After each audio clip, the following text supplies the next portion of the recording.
Cool. So, do we need a recall of what happened last session? More or less? I don't think so. I think so. I think I'm pretty straight We beat out, or we beat down Vlad, and he's going to come back and haunt us in some point in the next day. And until then, Brander got a new sword, and we're trying to awaken it, and then we're going to read through the tome, right. So, try and get clues for our expedition to the castle. So we have Vladimir and the Revenants. Their bodies are laying in the Dragon Audience Hall. Pretty sure everybody just kind of left except for Willem, who's doing his prayers there, kind of saying his goodbyes for now. And yeah, though you achieve your victory this day, time remains of the essence. You will have to turn down that fan because it's going to drive you mad. Though you've achieved victory this day, time remains of the essence. You have been bequeathed the task of reigniting the Order's beacon, and the window of opportunity to do that draws to a quick close before Vladimir returns. The keep is yours to explore as you wish. Should you want to go between the rooms, look around, or go anywhere specific, you can otherwise rest, mend your wounds, and see to your fellow companions before the hour of dusk brings with it night and terror again. I believe, Brander, you sent word to the Keepers of the Feather at the Wizard of Wines, and you received a reply back from them, from Devian as well, in regards to bringing the skull. And our two elven party members gave last funeral rites to the remains of their fellow Dusk Elf who were found in the Vladimir's chambers. I didn't really read much outside of that in RP. If you want to do it now, you can go through it now. I didn't read past that because I was preparing session.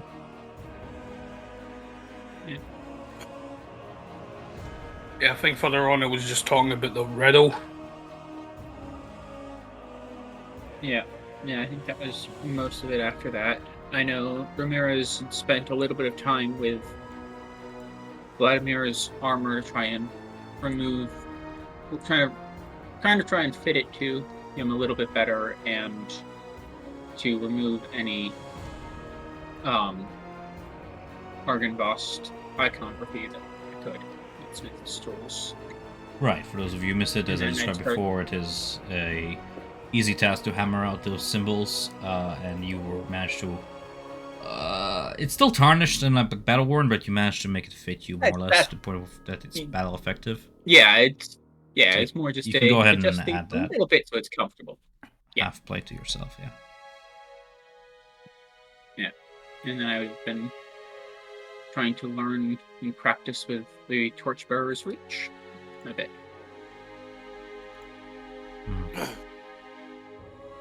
Casimir would have identified the amulet that Zavik got after he lit Lipire to put his fellow Dusk Elves to rest. Just so we're on the same page here, because you were kind of vague describing it before, the amulet is the one you found in the sacred chamber by that creepy, ever mucousy statue where Zavik was captured, yes? The amulet itself is not magical in nature, as I kind of already said before, but identifying it will let you know that it does belong to a cultish society who praise what are known as the Dark Vestiges, long forgotten gods whose visage and name has been lost to time. Judging by the medallion's look, it has something to do with a deity from below the seas, some dark, forgotten deity from below the waters, or perhaps from beyond the spheres, somewhere where water and darkness is a combined element. You see wrought in the iron are imagery of tentacles, very much Cthulhu-like, if I were to describe it in a word. Though... not much I can give you beyond that because it's not really a magical item. I toss it back to Zavik. The only, There's no- I guess it does have some magical property because I did describe it to be forever moist, to be forever wet. It's constantly oozing this mucousy film, and no, doesn't matter how much you wipe it away, it will always continue oozing it. It's been touched and tainted by something otherworldly. I share all that with Zavik. For one last thing, I suppose that you would intrigue Casimir's that while doing your frankly minimal, because how much do you know about the Amber Temple, your minimal research on the Amber Temple, you would know that this, perhaps, if it is here in Barovia, it would have come from there. There's not many collectors. This could have either come from there, or less likely from outside of Barovia by a traveler. But judging by where it was found, that's doubt. Yep, he would tell all of that to Zavik, and towards the end he would just add that perhaps it needs to be recharged within the Amber Temple. I figured you would want it because it's something maybe I thought you'd find interesting, but I have really no use for it. You're more than welcome to carry it, or I can put it into one of my sacks. As soon as you can carry, he already slips it on his head. Being Go for it. He's a trophy collector.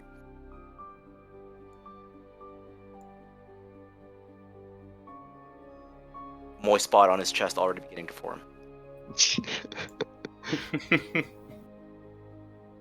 This boy's sweating. Right. All right.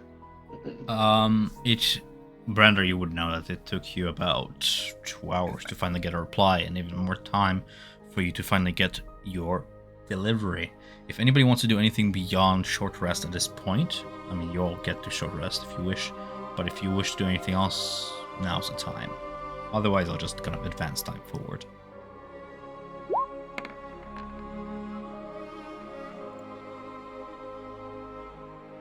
I'll think just use up my head dice right now.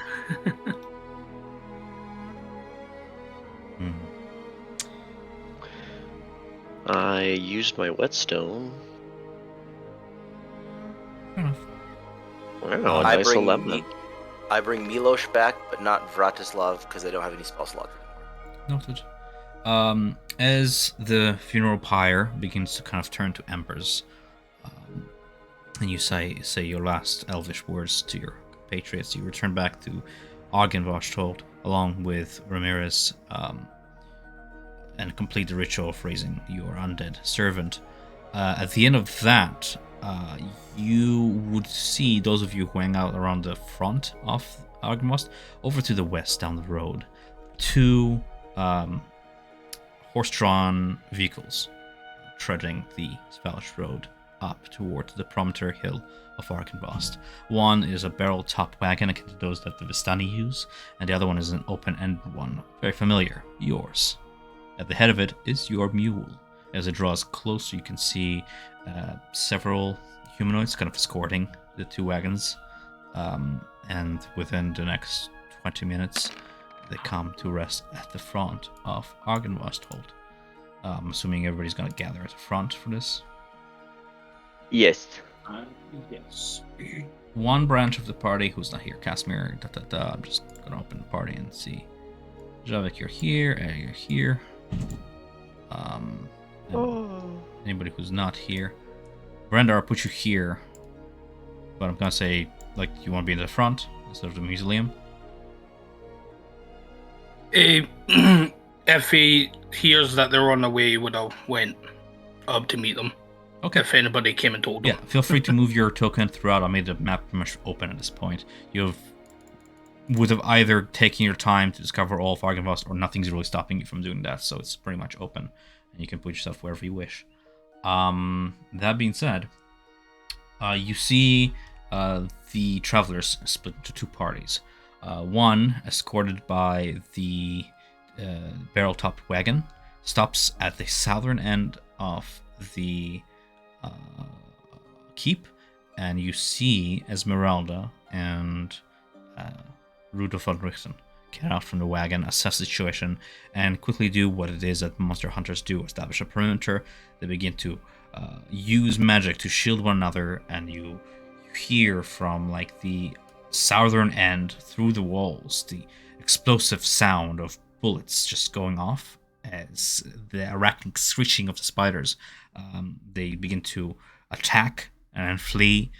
Soon you see a pillar of smoke kind of rise on the southern end of the keep as Esmeralda sets fire to where, like, near the hive.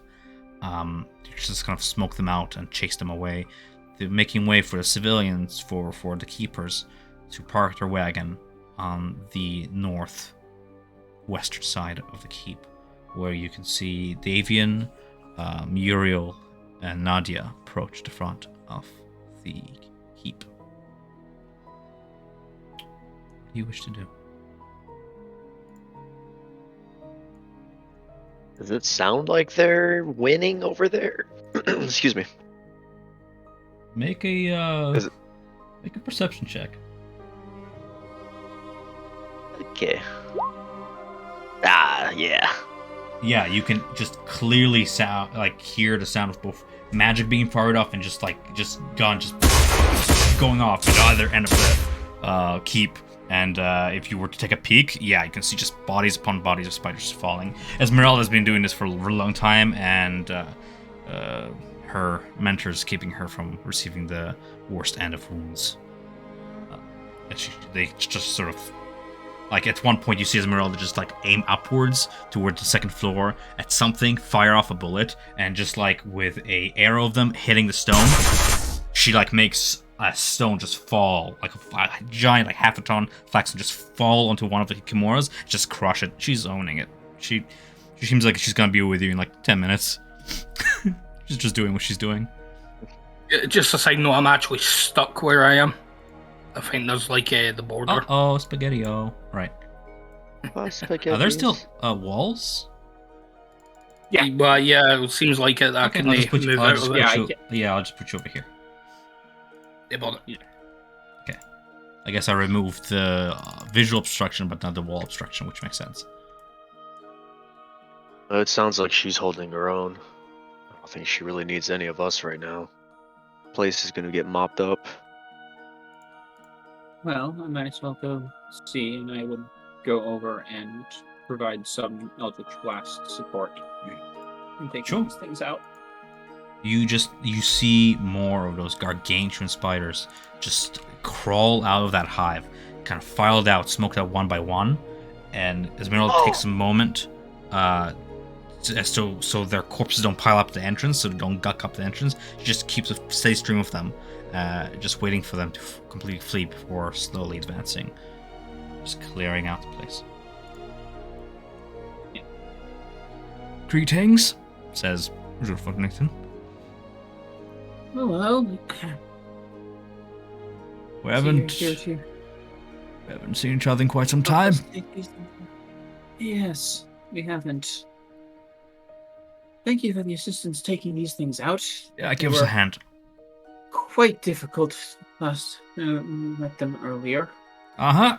Quite difficult, yes. Just another one goes down. Yes. For those of you at the front, you see Davian wave off to Muriel as she helps Gus, your mule, kind of back up against the wall so he is obscured in shadows, and Davian points toward the crate upon it. Your delivery of the 4 casks you asked for before, right in that crate, nice and secure. So, how did it go? This whole ordeal over here. Oh, success. Not completely. Yeah, success in a way. Not completely what I would like to have, but Okay. for now, Hornguard's dealt with. That's The dragon was reborn, if only for a short time. was born, you say? He kind of looks toward the statue behind him. The statue still silent and cold. I don't believe I feel any change? Are you sure you're done? Is there If- anything else left to do? Well, we need to figure out some riddle. I need to get those barrels. I need to put the skull back together down at the crypt. Well, the And, good news is that you do not need to put it back together. I'm quite Right. fond of puzzles, and this was a challenging one to keep discreet, but it's in there. All that remains is to put it in its place, wherever that is. Down at the back graveyard. Anybody want to help me lift this thing? You would Yeah, need I a can. hand. We need the entire family for that one. Quite a hefty piece of work. How heavy is it? It's like 2k pounds. Oh. I can lift like of a size creature large. I would say for like furbolgs, 4 of but- you would be able to lift the crate, no problem.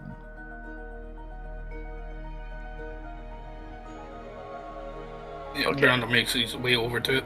Sure. And for expediency, we say we take it down. Yeah, for experience's sake, you just the whole crate, not opening it or anything, just as is. You take it. It's quite hefty, and it takes 4 of you to drag slowly, 5 feet by 5 feet over the course of the next like 20 minutes. You push and huff through the entirety of this keep until you make it to the back, to the cemetery where the dead lay. It takes how do you squeeze it through the door frame, actually? Yeah, I was just about to say that. These are double doors, break no the problem. frame. It's as soon as you reach a single door, you look at it like it's like, it's gonna be Okay, a problem. let's open it up and then just turn it on its side. Pivot, pivot. Alec, use the hammer. To me, Okay, dude. sledgehammer's out. Yeah, I will not you smash it. open up, Renovations. smash it again. You open up, you see the skull, heavy and hefty, is laying vertically upon a bed of straw, carefully packed. Carefully, you are able to take it out, and the way it's constructed, you are actually able to take the jaw off, so the lower half comes off, and you can shimmy it. It take like 20 minutes to shimmy it To me, until you oh wait, you might not get the reference. finally get it through. If we are having trouble with the skull, I cast reduce on it. Cool. You Good. could have cast it That's for 1 before. minute. After After all 20, that after was watching your thinking. companion for 20 minutes dragging this door. nearly 2,500 pound skull, you cast reduce on it and just like shrinks down to like a Yeah, manageable it's, size. Son of a bitch. Yeah, Casimir just says, I did not know if I need to make one of you larger or this smaller. We are having trouble. This clearly seemed the path of expediency. Right. Give me back the amulet. No. Just so you know, so in comparison, when you cast reduce an object, its weight is reduced by 8 times. So from like, just for the sake of fun mathematics, 8 times? Yeah, it's like 275 pounds now. One person can barely Bruh, carry I it. fucking got that. I Yeah. got it. Yeah, you just Beast, you should be fast. It will become very large very soon, and you will be crushed beneath it. start struggling. I will. Yeah. Oh, I can't get around it, but okay. Yeah, I just move it to. Mhm. It's wherever it has to go, like very quickly, as fast as I can. I'm sorry that the walls are still there. I'm gonna fix that, but I guess it No, doesn't you're really fine. matter. It's fine. But yeah, you bring it over. You can see the Gwilym is standing before the marble door that has been kind of set aside by Brenda earlier. Upon the mossy white marble of the marble door, you see just the name Argynvost written both like common and then like draconic runes below it. If you were to take your time, you would actually be able to match certain letters 1 to 1 or 1 to 2 to form the vowels.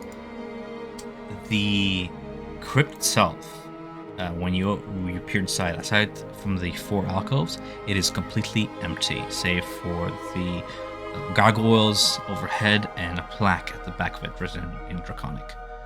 As soon as you place the skull like about 5 feet away from the entrance, it just boom, returns back to size. You can hear the sound of bone scraping against dusty floor as it just immediately returns back to size. Taking about a quarter of the room. A bit less.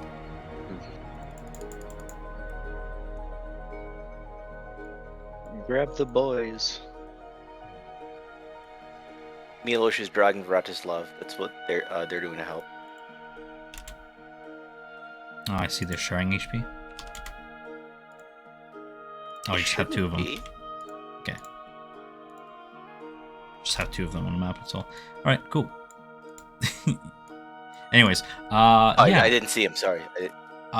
So, Brandar. As the skull lands upon the floor of the crypt, you feel a cold sensation kind of just spread from your thigh where the sword rests.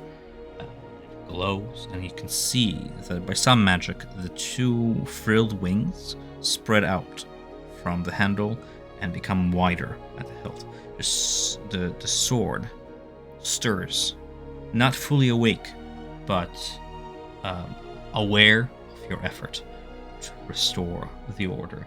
As discussed before, when a sword is stirring, it upgrades in property. Did I put it under magic item, or did I put it under... It's under Argynvost. Yeah, we'll also have to rename it in the handout. Spell out its new name for me, as you proudly named it. Yeah. Yep, 1 second. Ardochas is Ardochas. Okay, thanks. Right, so as described before, in its stirring state, in addition to the roll 20, I'm just looking for it because I have two versions of it. So sorry, bear with me here. 2 seconds. Victory, treasure, there it is. Slumbering, when you roll a 20 on your attack roll, we already made it so it deals that extra 5 cold damage. Stirring, the sword's draconic essence is stirred once. A glimmer of reignited hope graces Argynvost's home. The stirring weapon has the slumbering property, but in addition, you gain a +1 to attack and damage rolls made with the weapon. On a hit, the weapon deals an extra 1d6 damage.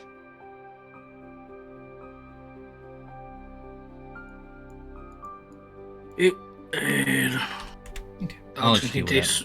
Yeah, no problem. Yeah, I'll just... Slowly rhymed with frost, it becomes less of Vladimir and his hate and his blackened heart, and closer to what an embodiment of you would be, of your cause, of your hope. It becomes from this Nyxian black steel to this graying pale white, and whatever other elements you add to it throughout time. With that done, do you guys wish to do anything else?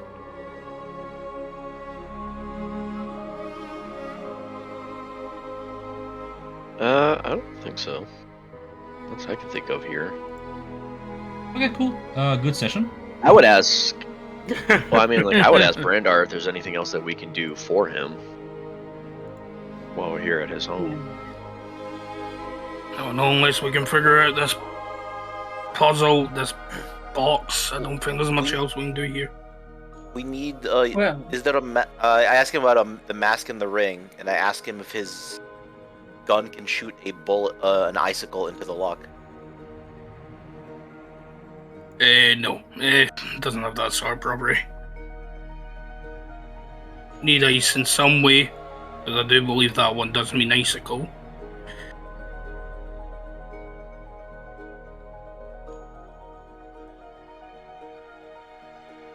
Yeah, that one's a doozy. well, I would spend a minute going around the place and trying to find a candle for us, at least. 'Cause I believe there was some. You don't have to in the travel far. chapel. Several candles are lit within the Chapel of Dawn. I have candles. And there's that. Not candles. Yeah. So here's a candle for us. If we need a mask, well, I have most of this is makeup wise, not so much a physical mask, but it's not too hard to make a physical mask. I have a mask. I'm not sure the. Ah, Yeah, is it a picky one? and then if you want a ring, I've got several. I show I believe it is 3 different rings I have on my fingers. Yeah, I I've have got the one. spell ring. I mean, if it's The no spell particular ring. ring, I've got one here. As you guys are figuring out, But the does it answer have- you guys 2 questions. First question is, are you doing anything exceptional to the riddle? Are you doing anything that you have not written before? I went through each of them in the roleplay chat and I answered them the way I thought they'd be. Yeah, it seems to be the I- I- consensus. Yeah, I agree with all that. I'm having Milos dig up one of the graves to get a coffin out. You Just tell him to just start look clawing around, away at do the me a graves. perception check. Yes. Through the fog Yeah. that's now kind of sort of dissipating with Vladimir's presence quelled. It's not a high DC, and you manage to spot a few graves that are not only dug up, but their coffins have been not smashed, but the lids have come off from the inside, and the coffin itself is empty. You can make your servant dig, but some of them are within reach already, if you so wish. I would say a good half of these graves have been dug up. Brandon he'd does ask, kind of hang out.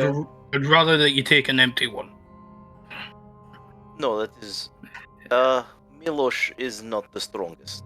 Ramirez, please help Milos take that one. And he just points to like a readily available coffin.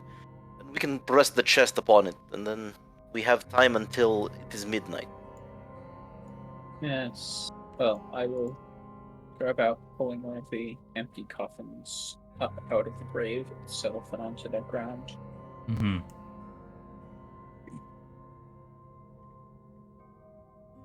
Sure. So then, my second question is, if nobody's doing anything exceptional to the riddle, do you guys want me to just expedite this and have you guys follow along with the actions according to how you guys solve this riddle? Yes. Then in Yeah, that I'd be fine case, with for Xapidi's sake, you follow them step by step. You... There's a full riddle. I have it right here.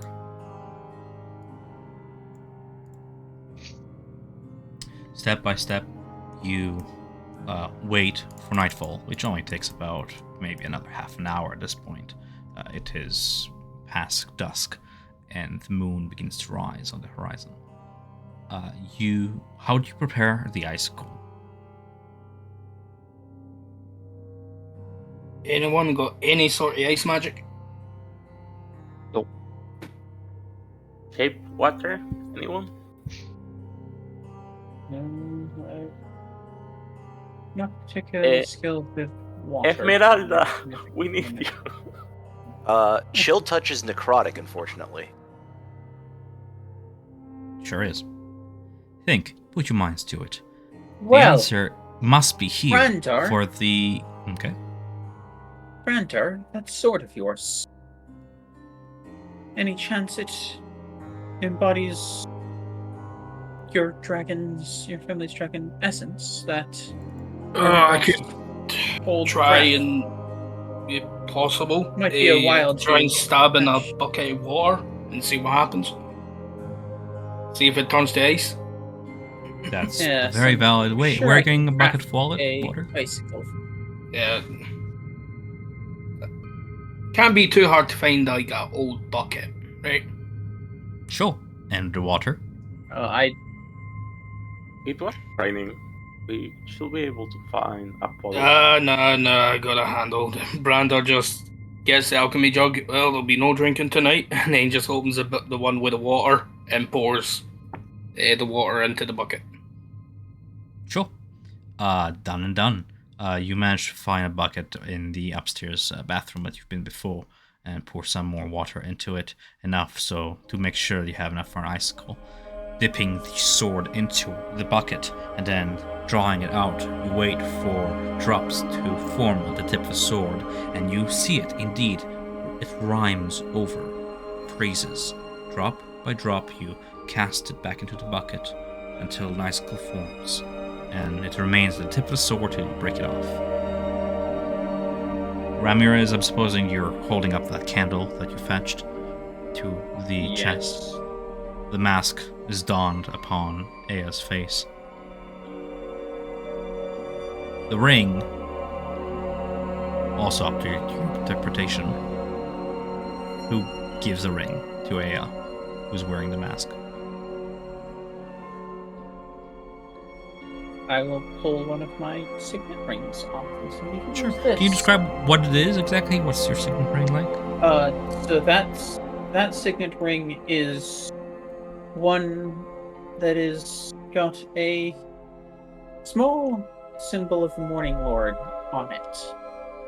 A little half-crescent circle with radiant sunbursts coming out of it. So as if like a sun setting or coming out of a planar body, like a body of water, ocean, sea. Yes. You rest the chest upon the coffin, and rest the sword against it, the divine renderer. And you wait. You wait for midnight. Some time, hours, are to pass. Do you wish to spend time doing anything while you wait? Because we've still had a while to wait, Brander would actually like to check the room where the other 5 were, the other 5 revenants. And I noticed there was like a bedroom there as well. Just Yes. with Worth this giving room a here. check.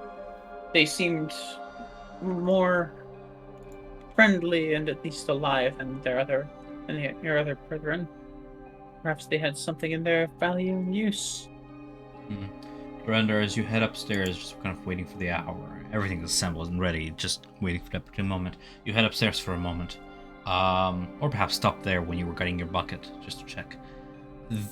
The room, you step into this room again and peer into this one.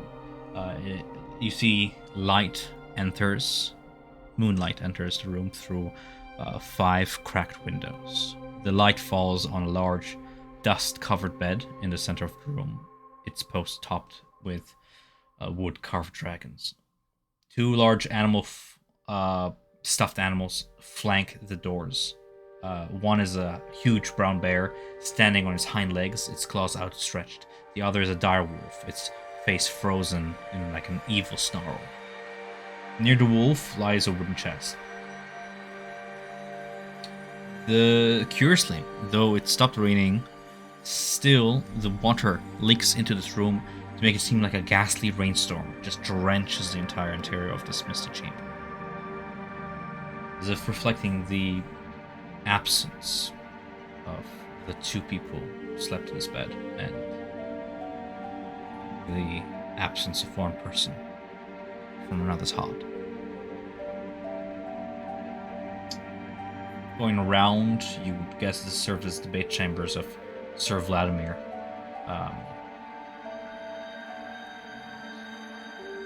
Kind of going around, you would see that looters have ransacked the chest long ago, kind of leaving nothing of value.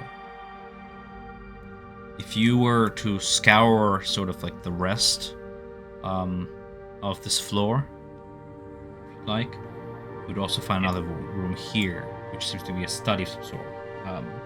It's just a heaven of dust and cobwebs. You see 3 narrow windows that allow slivers of light to illuminate bare oak shelves along the walls, and a torn padded chair lying on its side near a just cavernous hearth. There's a picture above the mantel that has been slashed, its lower half hanging down below the frame like a torn piece of flesh. There's also an iron door set in the south corner of the west wall that hangs open on a hinge. Is there anything you're looking for specifically? Well, the portrait, can you tell who it is, or? It's not who, it's where, and where it is here. You are looking at Argynvost. Putting the 2 kind of halves together, you... Yeah, he would use mending on it, try and see if he could just fix it. Okay. You reach forward, your fingers pushing the edges of the canvas back into place within its frame. The faded edges mesh together, highlighting an enormous scar that runs down the length of the portrait. This picture shows the mansion in better days, under clear winter skies with snow-capped mountains in the background that you would recognize to be Mount Caucasus and the range beyond. The top of the chapel tower glows like a silver beacon, but is marred by the great tear that runs through the stone walls. As you run your palm and push the edges together and mend them, the beacon in the picture begins to flicker with a brilliant silver light. A luminescent shape appears at the beacon's center, like a dark, winged form that slowly glows until it fills the frame and then vanishes, and the room is plunged into a brief darkness. With a great roar, appears that same spectral form of the huge dragon you saw before, the Silver Lord, its great size filling the room. And it looks at you like a hologramic spectre, reflected off the moonlight cast down from the windows. Do you wish to tell it anything? Well, it still lingers here. We've restored a small piece of Argynrost, and with it a small remnant of the Silver Lord, as he appears before you again. Yeah, he just he just says, though the task has barely begun, I will not rest until everyone here can move on. The dragon slowly nods, and as he does, he moves his head, and you notice the head. While the body is faded and misty and translucent, the head appears almost like solid silver. Almost material. You can barely see through it, but it is so much more solid than you remember. You have restored a little piece of the spirit itself by letting it rest in its resting place. As it begins to kind of walk away through the walls, saving its energy so it can linger a little longer, it lives behind, beneath its massive claws, what looks to be a torn page from a journal. Most of the pages here have either faded, turned to dust, or have been burnt by some flame long ago, but this page is pristine, and the letters upon it are still readable from where you stand. With the soft flapping sound of wings, the spirit vanishes, living on you in a single piece of parchment. Yeah, you pick it up and look at it, see if he could make it heads over tails what it says. Don't know if it's in Draconic or not. It is. But as you stare at it, the Draconic runes kind of shift into common, aiding you as you kind of let the light of the moon kind of catch them. The letters shift. I'm looking for the appendix. Handouts. I do have it. Awesome.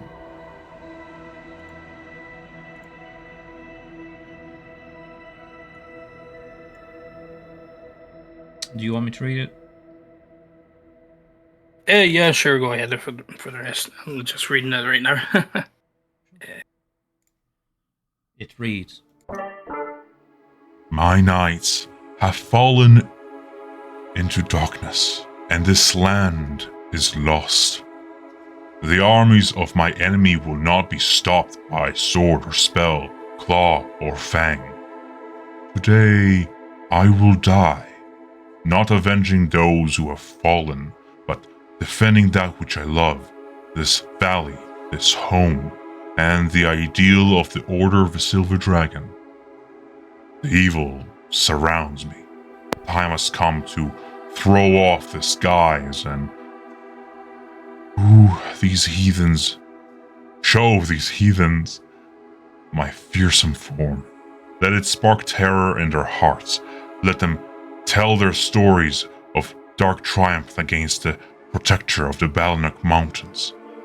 Let Argynrost be remembered as a dragon of honor and valor. My one regret is that my remains will not lie in their rightful place in the hallowed mausoleum of Argynvost Holt.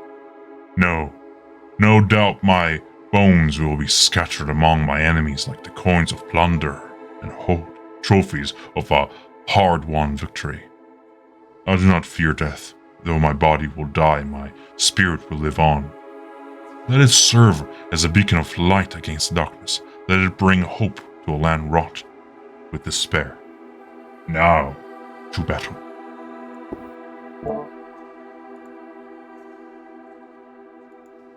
A.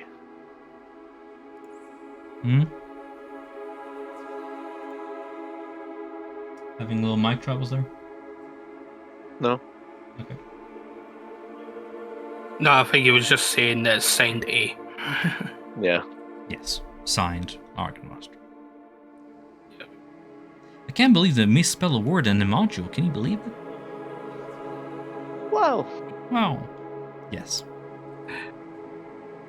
Yeah, you would just fold up the letter and keep it on him. I'm gonna say this, Brander.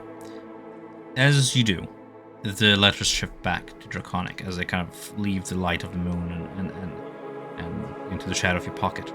Should you ever need to decipher Draconic in the future, you can use this as a sort of cipher. Does that make sense? Yeah. Okay. So just to be able to just use the letter and all Yeah, that. there's just enough letters and words in there to kind of, and they're common words for you to at least pick up a good half of what somebody was speaking, and the other half will require the luck of the dice, essentially. But Yep. Yeah, without knowing Draconic for whatever reason, you would at least have a cipher on you. Yeah, no worries, perfect. Yeah. If you were to Okay, take a moment to kind of glance around, there's nothing much else left. This place has been ransacked. Even the safe, Argynvost's safe of yonder, has been ransacked through.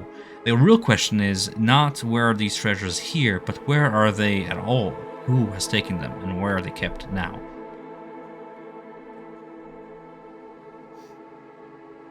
Goddamn Vistani. Or wasn't the Vistani that sacked this place?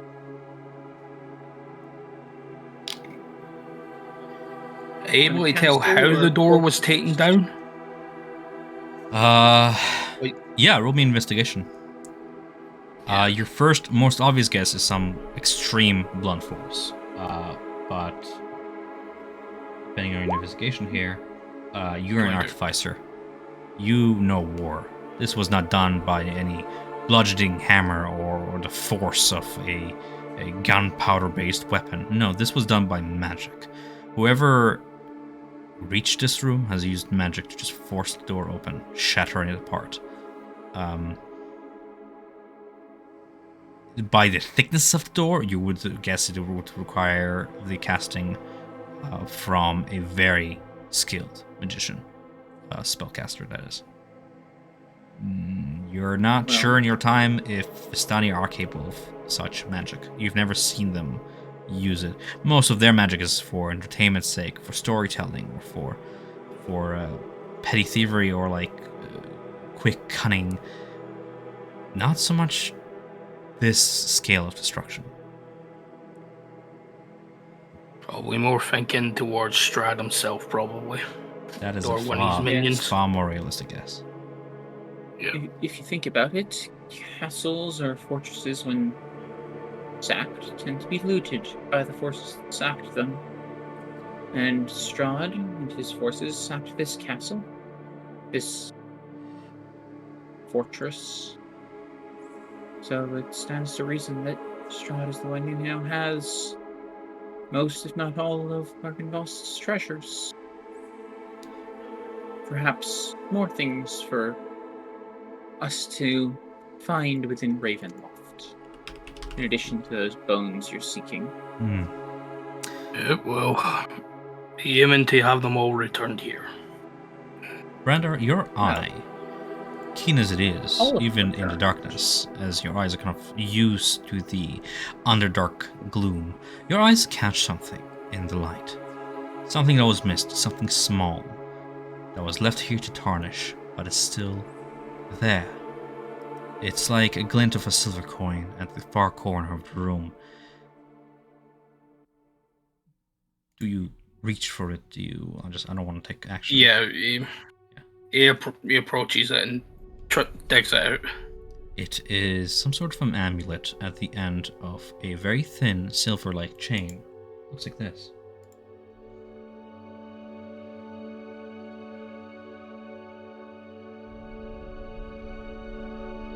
What that? Oh. Okay, then he would. If there was still time during the time before midnight, I guess it would There take time to are identify 3 it. hours before midnight. You have time. Alright, then yeah, he would have taken time to identify it. Okay. Taking time to identify this rather, it is a wondrous item called the Amulet of the Drunkard. Specifically, this amulet, you can kind of smell the old ale-stained wood smell upon it. While somebody would wear it, they'd be able to recover some vitality whenever they drink a pint of beer, ale, mead, or wine. Essentially acting as a way to heal wounds, quell bruises, and just quell the heart whenever you're having a drink.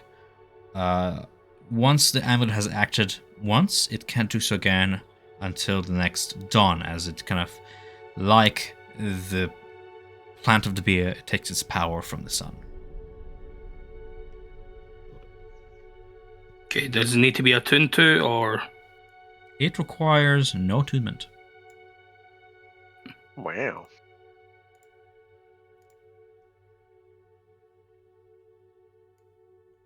It was Wow. wow. Brandar's never going to lose HP ever again. Yeah, he would just put it on. Oh, he Just won't be used in drinking tonight action. though. He already used his alchemy jug. I was gonna say you could just use that in battle, like a alchemy jug. Wear that. Boom. Yeah, he technically could. At some point in our waiting, I would make my way back up to the roof and spend a little bit of time looking at the weaponry that's up there and see if any of it is in usable conditions. Sorry, the roof or a Any weaponry? of the weapon. The weapon. Right. So you had the ballistas up on the roof. Okay. These 2 bad boys over here, and the third one on down yonder. Sure. Yeah. What are you investigating for specifically? I'm basically trying to see if any of them are in usable condition.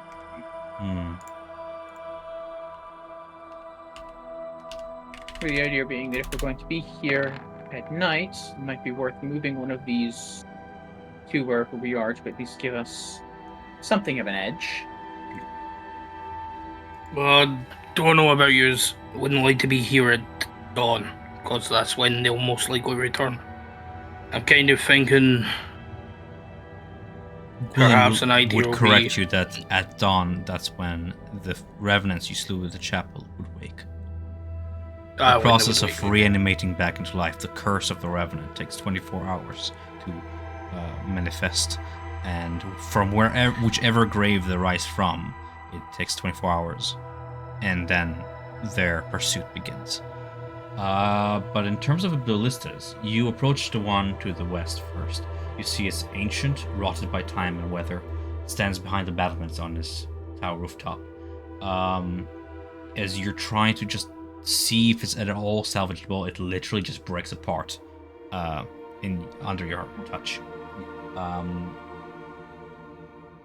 The other one is not as flimsy, but still kind of weather-worn, and one of its axes has been destroyed by either battle or just time. And the third one is just strewn atop the rooftop. There's nothing left salvageable from it. This one is the only one of some hope. You would not be able to fire it, but kind of either you or with the help of your artificer, if you were to gaze upon it, perhaps you'd be able to sketch down a schematic, or what? That all depends on what you're trying to do exactly. To answer your question, it's not battle ready. Yeah, I was basically looking for something that we could set up near wherever we're waiting until midnight in case something jumps us, so we have a ballista shot at whatever it is. From your investigation, even though it still has one of its wheels and it is movable in a way, if you were to have your companions help you, it will not be able to fire because it hasn't fired in over 300 years. Yeah. Well. Okay then. Well. Shame. I will just because I can. I will make my way all up the wall of the tower, all the way to the very top of the building, and just spend a minute or two getting a view out over. You see, everything coming off there. The roof tiles is a slight silvery mist that was not there before, and in fact, you know that you are able to see out from the top of the tower. The tethering black mist that was surrounding it before has melted away with Vladimir's defeat, and with the restoration of some of the bones, a little bit of the beacon is recovering, but something is missing. There's no conduit to conjure that same light that you saw, Brandar. That same brilliant pillar of light coming from the tower. But yeah, if you want to take a look around, though it is dark, you can see the silhouette of the forest and a good 3-4 miles from the promontory hill around. It's a good vantage point.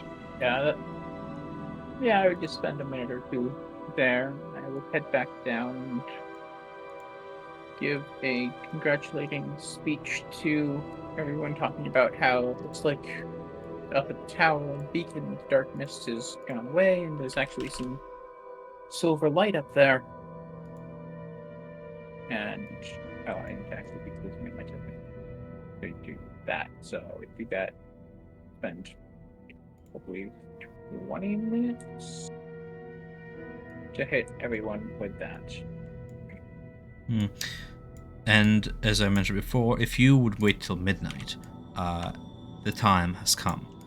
The moon approaching its zenith. You have the icicle, you have the sword, you have the candle, you have the mask. Carefully inserting the icicle in the lock, giving it a turn, it breaks off the tip of the sword, you rest the sword, and wait. Good news, guys, you solved the riddle. I'm not gonna be any more coy. Yeah. You had all the answers correct. With a final... Oh, no way. Yeah, with a final... Though, I guess this final one was the trickiest, but, you put your faith into it, aim the pistol at the lock where the icicle is lodged into, and just carefully aiming. Go ahead and roll me to hit, Brandar, with your pepper box. You hear the hammer cock back, go off, and then shatter.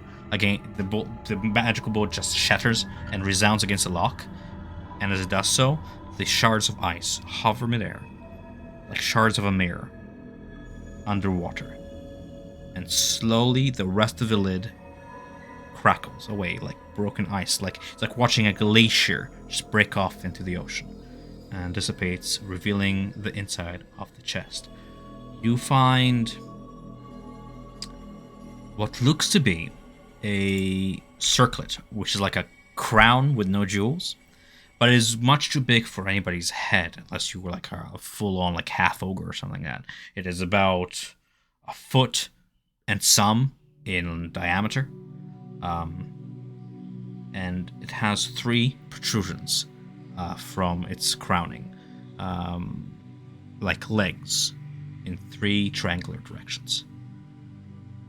If I were to draw it, so it's a little bit more clear, I'm talking like here's a crownlet, and it's that. It seems to be made of solid silver, and the bottom of these 3 protrusions are like taloned, like the ends of dragon feet. At a glance, this is definitely like the egg can fit in here easily, right? Yes. In fact, if you were to take Okay. this object and kind of just sort of take it and Aya and just kind of flip them around, right? It would act as a platform for the egg. Yes. And this must be what we needed for up there in the beacon. Okay. Take it and head up towards the beacon again. Yeah, for the sake of expediency's sake, though I'm making you run back and forth, I'm gonna have you fall 80 feet again. You place it upon a pedestal, it fits perfectly into those 3 indentations. And if you were to take out the egg, place it on top, there it rests, the beacon's conduit, upon this egg holder. I can't draw an egg. Look at me, I can draw an oval. Awful. It's beautiful. Thanks. I try. It rests perfectly fitting. You feel the same approval, cold sensation coming from your sword as more of that silvery mist surrounds you, and now like a miasma hangs like a perpetual winter in this chamber. There is no casting of light, but the egg does dimly begin to thrum like a heart. All that remains now are the bones. Okay. I would have stayed out of the chamber as the egg was placed in the pedestal. And better for it. For as soon as Brender kind of, if you were to turn and start leaving, you see the entire floor begins to rime over with frost. And as soon as the sword leaves the chamber, a sheet of ice forms like a translucent door to the beacon. A wall of ice just forms behind Brendar.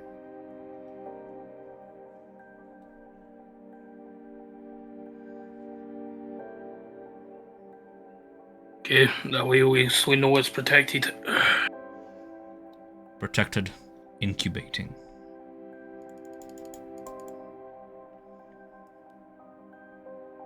Well then.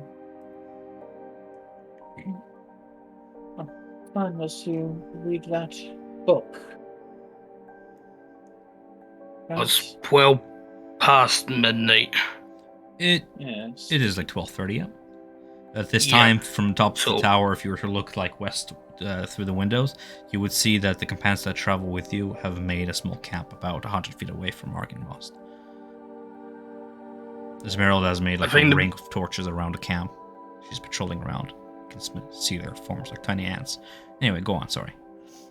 Yeah, I honestly think the best idea for us to do is to get some rest and leave here as soon as we can. And we'd be better going back to Wizard of Wayne, just so that'd be somewhere safe where we could explore that tomb. I'd rather not do it here and then end up with a bloody on guard leaning over us. Yes. One thing before we leave, we want to do anything about destroying any bodies left, so that Horngard and his ilk can't just come back into those directly. I mean, it's not like we can stop all of their bodies, but we can at least take some of these and prevent them from being used again.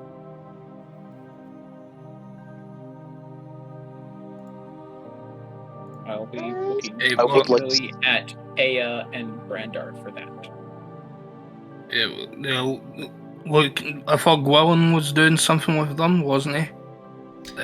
Gwilym did not do anything to destroy the bodies. He was just kind of doing the same thing that the Dusk Elves were doing by giving not so much last rites, but saying goodbye in his own way. He was not destroying the bodies. What I understand is being offered is to destroy the bodies so they don't return in those. Yeah, because they can. The way Gwilym explained Revenants work is that they can pick any corpse throughout Barovia, any, without exception, and their spirit will return into that corpse. It's not their choice, but it can be any of those corpses, including back into their own, yes, if it's undestroyed.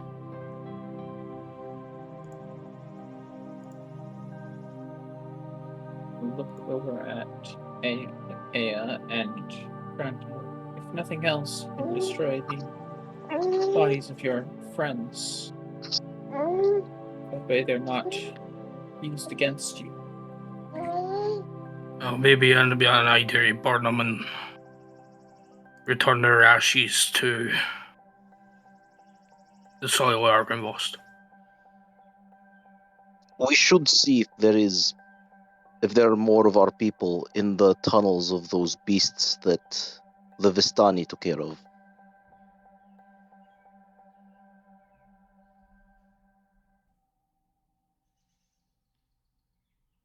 What beast? What beast? The arachnid like Kikamura that tunnel beneath Okay. Argynvost, and it's caused the entire southern edifice of it to collapse. I'm in the other room for a second, but the two Dusk Elves, we saw one was eaten away with I assume the venom of those things. I assume the other was taken by them, so I want to at least find the You other can Dusk assume Elf that so, was probably. but I'm gonna say that Casimir is intelligent enough to have the memory to remember that he has the guy's journal, and there are some pages in it that were not read. It is alright to go on assumptions, but it is better to go in prepared. It is how you survived thus far. Fair. Because you're in the other room, I've made the handout for that journal available to the entire party. Because I imagine that, and you disagree with me if you will, I would imagine that you wouldn't keep a secret. Yeah, no, I wouldn't keep a secret. Initially he just read the last page because he's like, oh, what happened to them? But he would have by now have like gone through all the journal pages, having a respite. It is available to you as a party to read from, should you wish.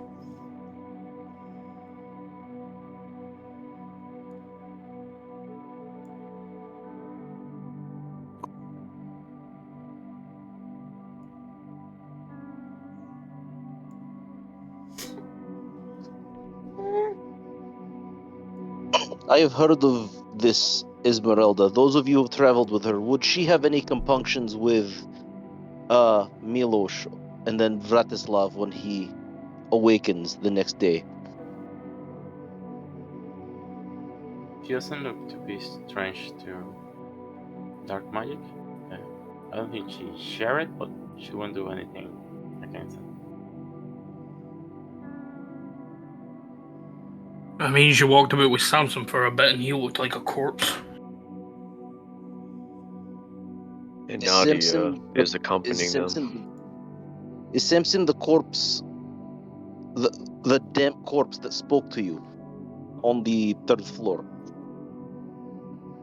It was the one gladiating armor. Same one.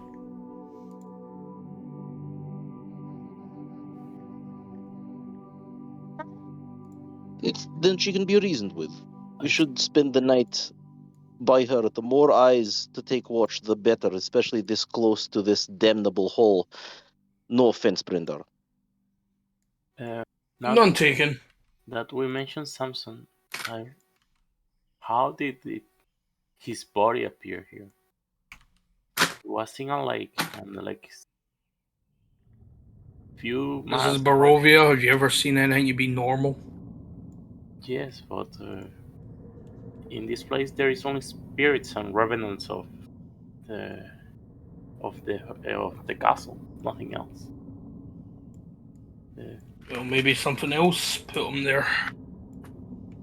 Or there was that spirit that we, well, was it a spirit or was it a demon that we met that wanted to get into the chest we prevented it from?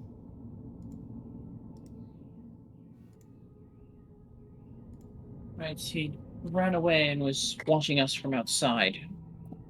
I imagine it will come back at some point.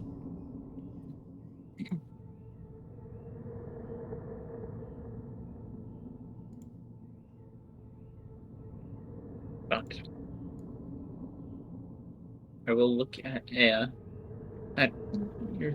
body. If Samson shook you, you want to do something to make sure it can't be used against you again.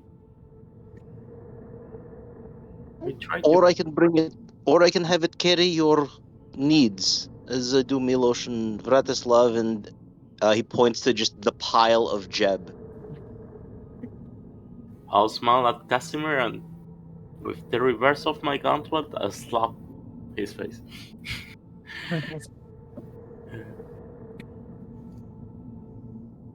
No, it won't be necessary, I think. Maybe put them in the pyre with the other bodies will be nice. If you wish, I could give you 5 questions to ask of your friend before we send him off, but I will need the morning. After what he said last time, I afraid of any answer he gives me.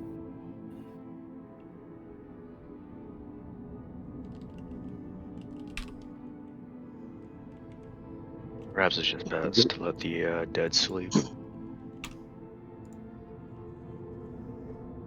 Those who have no work left to do can sleep.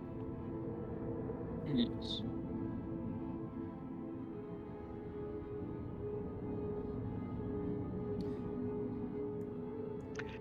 The night If you- deepens. The traveling party that was with you is ready to leave if you wish to leave back to the winery. After all, it is only barely an hour's travel to the west, but the choice is yours. I think we do. I think we head back that way. Yeah, but before we would have left, we would have burnt the corpses. Like a pyre before we left. All of them, without exception. Yes. Unless anyone's had an exception. And unless someone is trying to prevent Ramirez from, yes. Okay. Although I would not burn Milos and Bratislav. No, I understood Or I that. don't Their know, evidence one of them had is burned. still a corpse. All right. Fair enough. So, for the sake of expediency, you burn the corpses, make sure that your things are with you, everything in order. I would say that if you remember something at like later this session that you want to do, we'll be able to do it retroactively because you guys literally had like hours here. Yeah. But eventually you leave the quiet keep behind. To return at one time, you step away, following your bigger party of gathered allies as they load up the mule-carried wagons, headed west down the road. As you step away from the keep, you can still see the glint of this icy sheen and faded light coming from the upper tower. Soon. It is nighttime, so I have to roll it.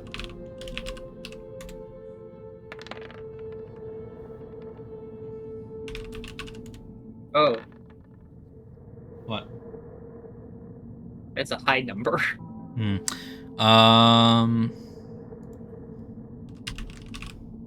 You set on the road and get a moment to talk among yourselves, if you so wish. As I look something up real quick.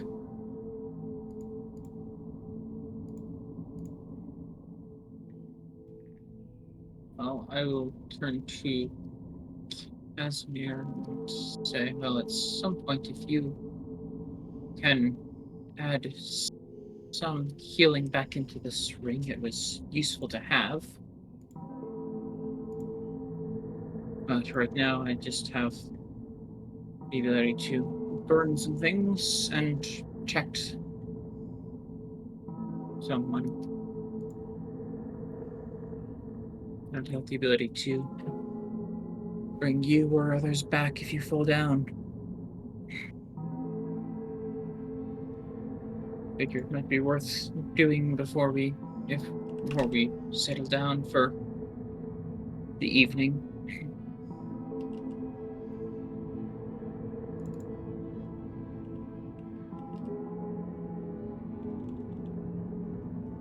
Actually, Tom. Yes. Just actually like thinking about it, like since we left, like I don't think Brander would have bothered like burning the corpses because to him, if they want to return to their bodies as their bodies, because he wants to try and save them. I understand. So them being, yeah. That is something you'll since have to we were discuss with leaving, your party mates, yeah. yeah. Would you have posed an issue if Ramirez started to gather the corpses to burn?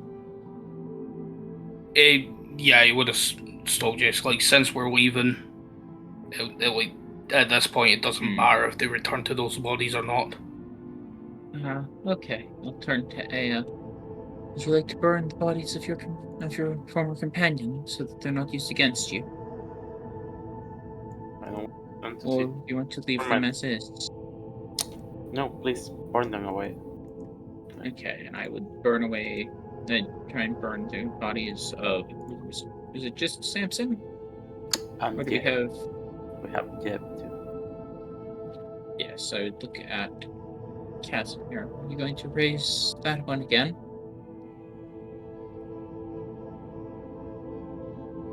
And Casimir, do you wish to raise Jeb again? he's on mute, so I'm assuming he's occupied right now. Okay. But if so, I would not burn. Otherwise, I would burn. And I would try using the new whip to get used to using it.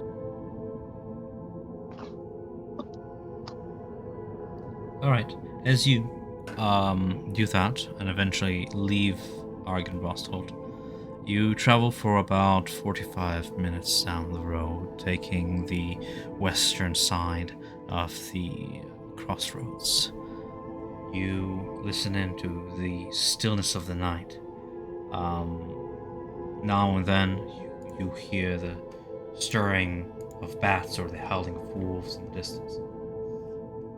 Ahead, about 600 feet in the light of the near full moon, you see the shadow of a single silhouette. It is stepping in your direction on the road at walking pace, about 5 feet high, hooded.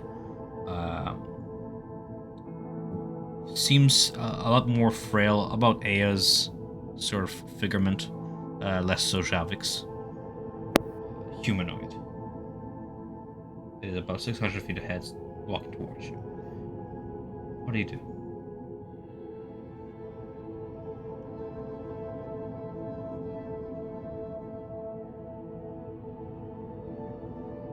I'll 600 feet, that's pretty far still. You can see it because it was straight open road ahead, so giving you Right. a bit of distance. No, I'm just visualizing it. Okay. Holy fuck, that's me. It is the night. I was trying to figure out where that came from. It is too much to hope for that this is also one of your allies. Casimir, roll me a perception check as you say that. Here.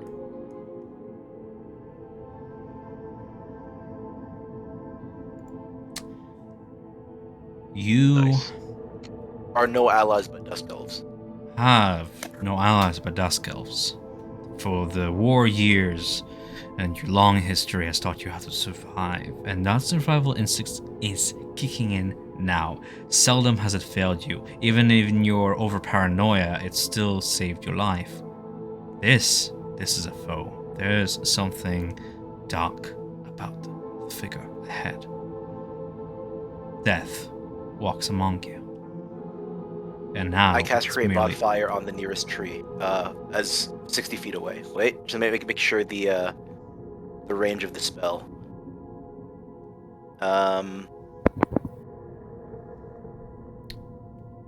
I create bonfire 60 feet away at a tree to hopefully set a tree on fire. To one, give light, and two, give a momentary distraction. Target a tree, my friend. You must target the ground, hence bonfire.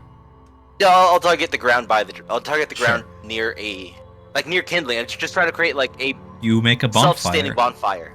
Yeah. Almost like a Very large knee-jerk bush. reaction. You make a arcane fire torchlight. It is not enough to illuminate the silhouetted figure, for moonlight is much stronger. It's to create like a form of light and to see how he reacts. And he's getting a chill touch ready and telling Milos to get ready for battle. The figure continues approaching, and at this point it's about 400 feet ahead, and very faintly, you can hear a sort of jingle like that of iron chains or shackles. I want to duck.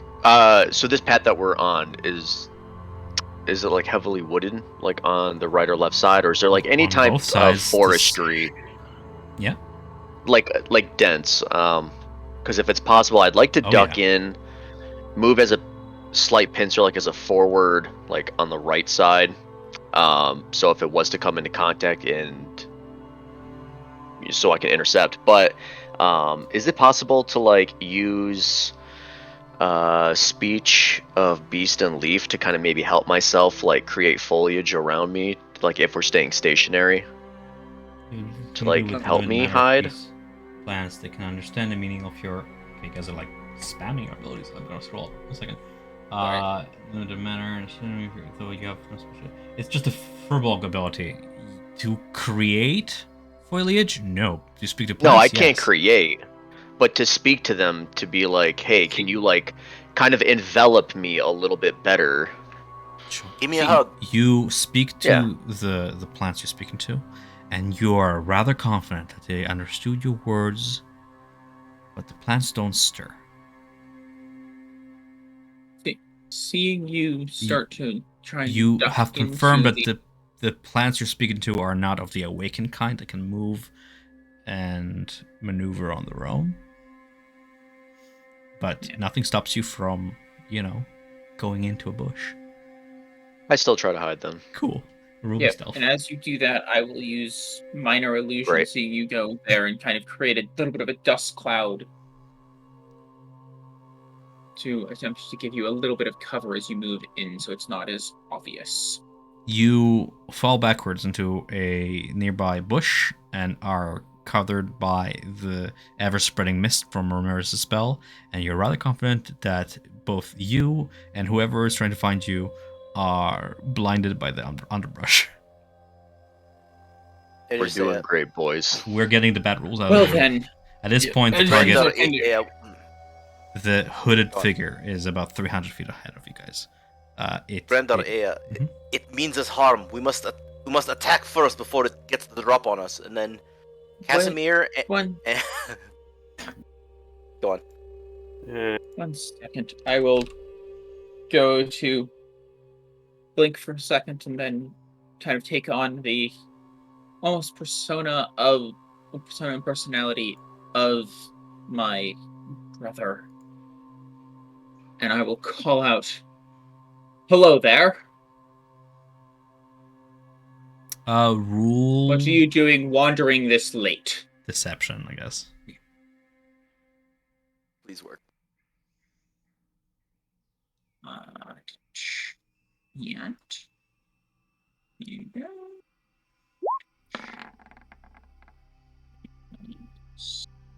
You see the figure stop, and no, I have to roll.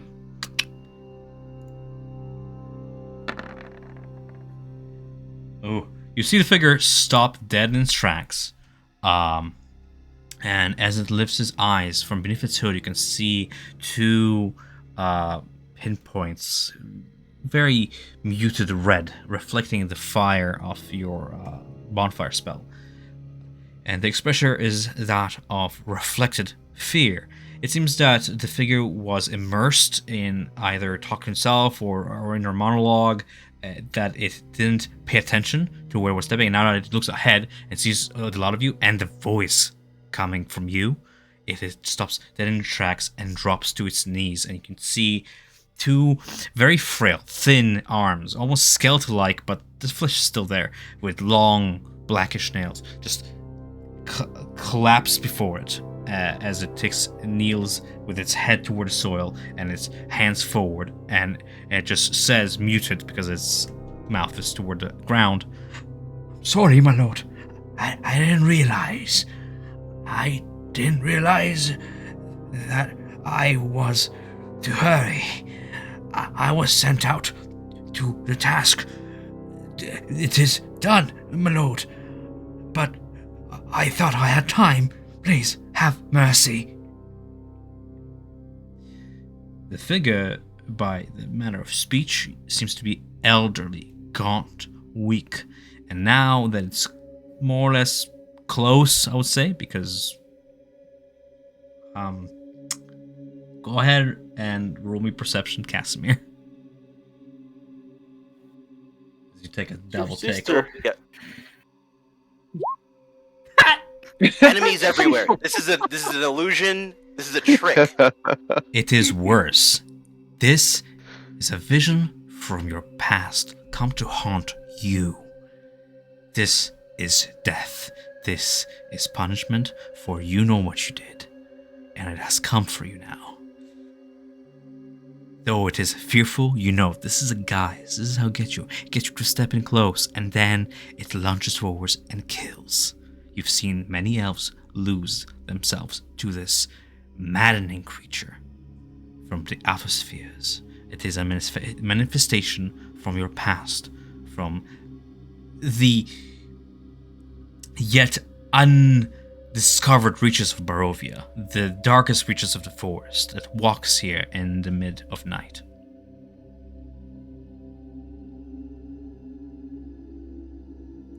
But, you know, all the while, yeah. it appears to be groveling. How far away is it? I don't know. I mean, we stopped at 300 feet, and it's pretty weird, like encounter distance. Well, no, he's like Casimir, like as it talks and grovels, he's gonna keep stepping forward, like so he's right. like Yes, guardedly, but he's still would moving actively forward. I would be moving forward at not a run, but a walk with purpose. Please, I beg you, Rahad, forgive me. I am a frail thing. The years have not been kind. I traveled as fast as my legs allowed me. If you've completed your task, then I suppose I will have to accept it. Though do try and be faster next time. I just put a hand Be on your way. His shoulder. No, this is a trick. It's gonna wait for us to drop our guard. We must dispatch this creature now. It will wait till we It's sleep fine. and slit our throats. It's fine. Come now, I didn't know you to be that paranoid. No, it's... You see its face! It's... You don't see its face. Its face is hidden beneath a hood. Its face is toward the ground. I think Casimir's still just gonna say it. Like, he's... Like, Sure. Like, he's like just pure paranoia now. Like, he doesn't know what's behind the hood, but like, you know, his paranoia filled it in. He'll send out a chill touch. Obviously, it'll like fade before it reaches him. So if he's like looking up, he'll see a skeletal hand reach for him and probably dissipate like 40 feet in front of him.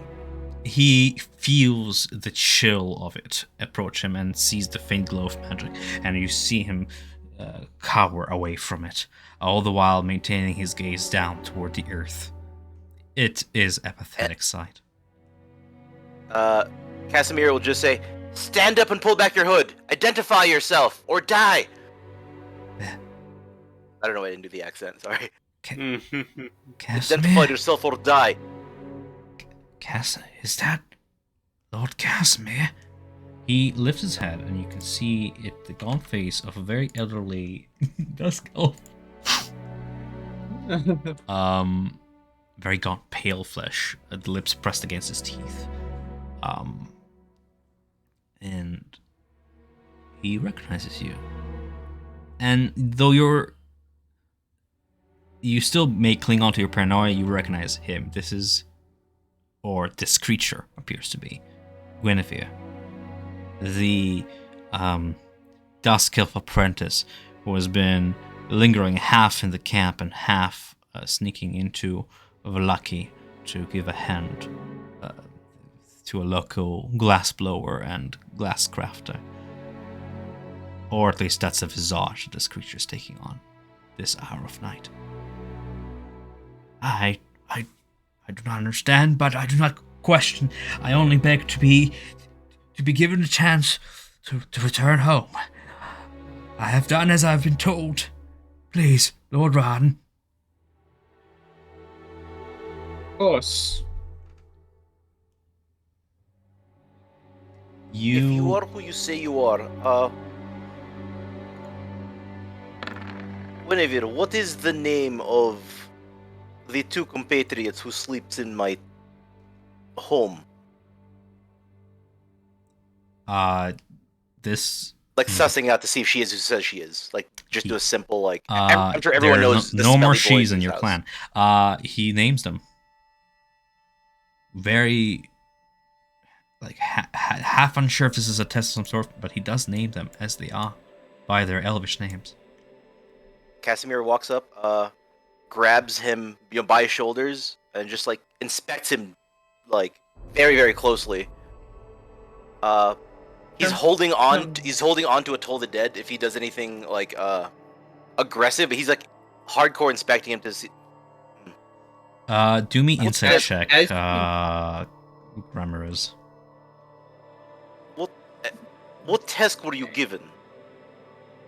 In between this guy glancing to the side, thinking he just saw movement near the brushes, but his attention is otherwise kind of drawn Not toward the get two of you. advantage.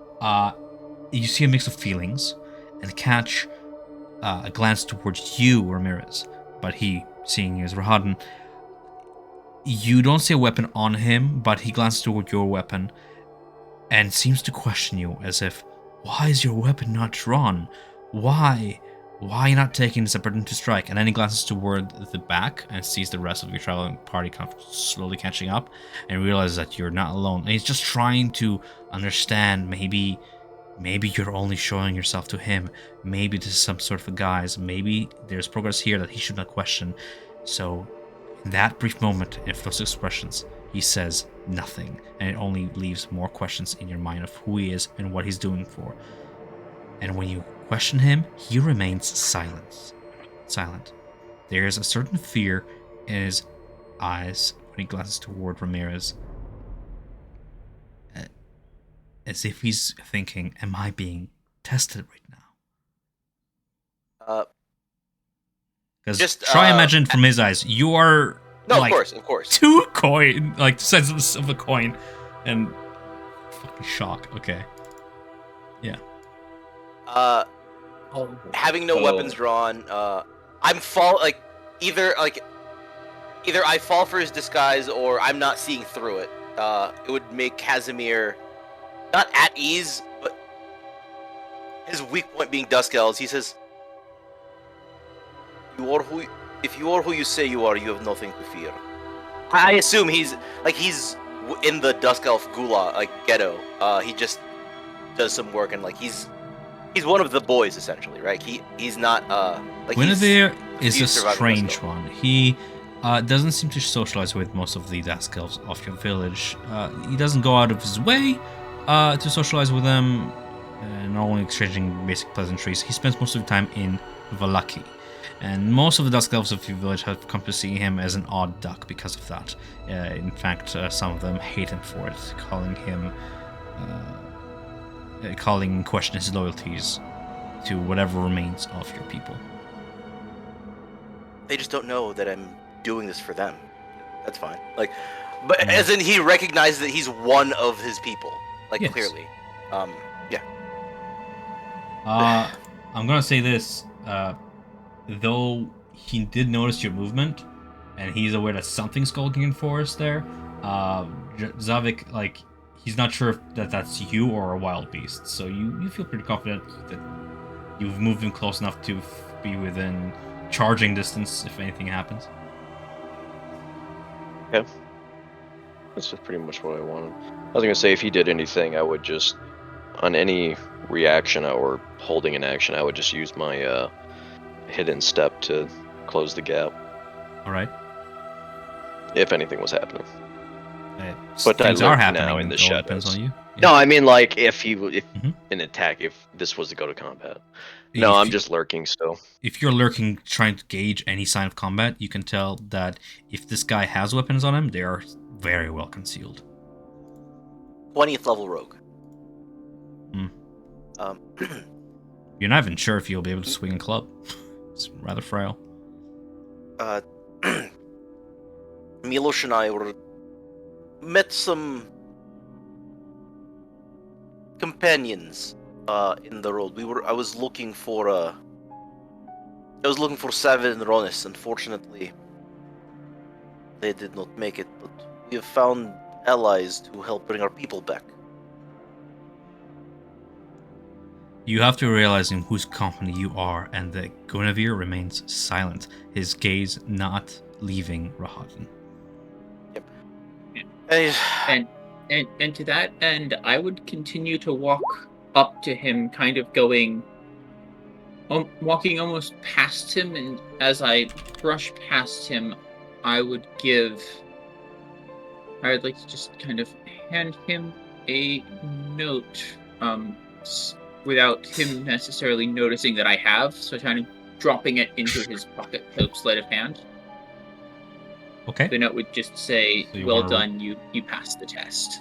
So Okay, you want to roll sleight of hand to hide your action from your party mates? I'm so fucking confused what you're doing, but okay, go ahead. I'm trying to keep up the disguise of being Rahad, Cool. and I wasn't trying to hide from the party mates. I was trying to kind of just slip it into him. You slip it into Carefully, hand. just continue Anybody who lingers with the rest of the party 300 feet back, and you do notice that the Keepers of Feather are not approaching this, because they're on the wary, but they're pretending to check their caravan like, oh wow, we seem to go into like a little hole on the road, so let's get that. So they're gonna stay behind. But anybody within like 10 feet range sees you do it. Yeah. But you're pretty confident it's slick enough to that anybody in the distance did not see it. Yeah. Yeah, And right. I would turn to Casimir and say, "Come now, we have things to do." What was on a note? It was just, well done, you passed Job the well test. done. Okay, cool. So he holds onto it. It doesn't open it yet. It's in his grasp, and he kind of keeps his fist inside his robe now, and he's in a half bow at this point. You can hear his quivering breath. Casimir gets a panicked look. Like he turns his back to Guinevere. He gives quote unquote Rahadin just like a panic, like what the fuck did you just do look, sighs, and just keeps walking down the road. He And very briefly once looks over we get behind. to maybe 30 or 40 feet from him, I'll turn to Casimir and say, "Well, it was better than trying to fight him. And since I'm Now the causing entire village injury, thinks sir." I work for Strahd. You say that out loud. Well, I whisper it angrily to Rahadin as Okay. we're like 40 feet away. Oh, you left him 40 and feet you were behind? about to kill. I was continuing to walk. Yeah, so like he's like Okay. it sounds like Ramirez and I walked forward. The rest of the party is still behind. Uh-huh. slowly The moving only forward, maybe. one close remaining is Javik. Javik, perception check. I'm sorry, just Okay. calls for it. You look towards your party mate for a moment, and then you look back, and he's gone. And you glance to side to side, and you see him. He's booking it to the edge of the forest into the woods, like cutting it eastward. And he's just running through the woods.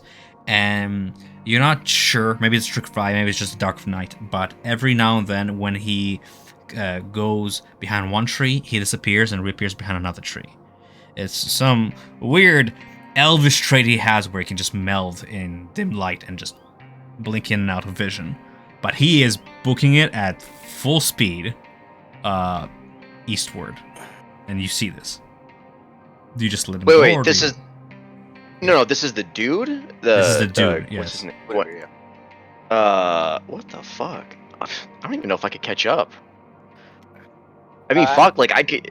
Good try. Casimir just exasperatedly like waves the party down, like over. You turn toward the back road, and Guinevere is gone, or whatever this thing was. It is gone.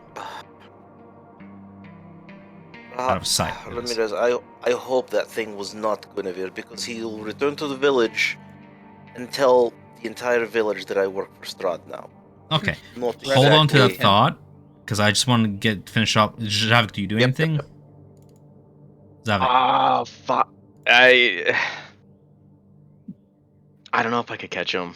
That's pretty spooky, and like he's just melding in with, like he's just like You know how I don't you know. reach What the I'm- edge what of I'm an object? picturing- You reach the edge of the bark of one tree and reappears from another tree.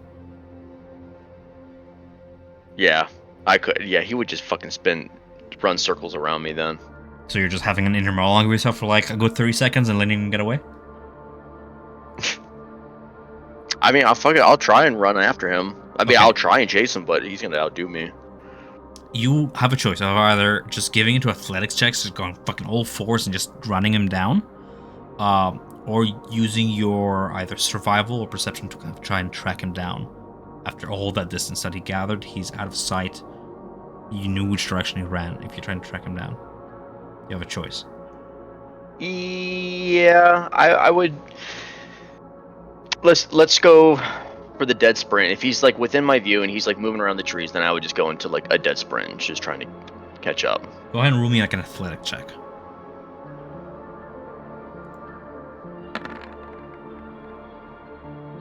Getting all the bad rules out of the way. This guy, he is old, he is limping, and he runs. And it doesn't take you more than a minute to finally find his fresh trail as you go berserk and you launch forward and you see him. He's about 30 feet ahead of you, and you're just easily catching up to him. You can hear his raspy breath, just that as he's trying to get away. Like, what do you do? So I'll go into a lunge, and then I want to try to grapple him. But then, like, as I'm like kind of like spear tackling him, I'll put my arms around him, but then I'll go to soften the blow, like to my back or like my side, just noticing like how small he can be. Sure, you can do like an athletics leap I'm not like forward. crushing. Yeah. You just have to be like a 6. This guy's frail and very dexterous. He doesn't even see you coming. He just kind of feels the sensation back from neck. If you coming, you can go ahead and just launch forward with like an athletics tackle. Fucking do it. Get back here, bitch. Luckily, you don't break this guy's hip, but yeah, you prone him to the ground. It just goes down like, why, no, please, mercy. I would. How would I flip? Please, I beg you. I am No, under not so Strahd's fast. protection. I was promised Strahd's protection. He's not here anymore. And then I would start dragging him, need be, Okay, back to the road. right. Sure. A few minutes can pass if you guys want to discuss anything on the road as this happens. This is dragging back. Yeah, Casimir's just like, and then he'll go into. Half of the village already thinks I work for Strahd. Half of them think there's something weird going on with Milos and Vratislav because they sleep in my tent. And then he just, and then he sees Savik dragged.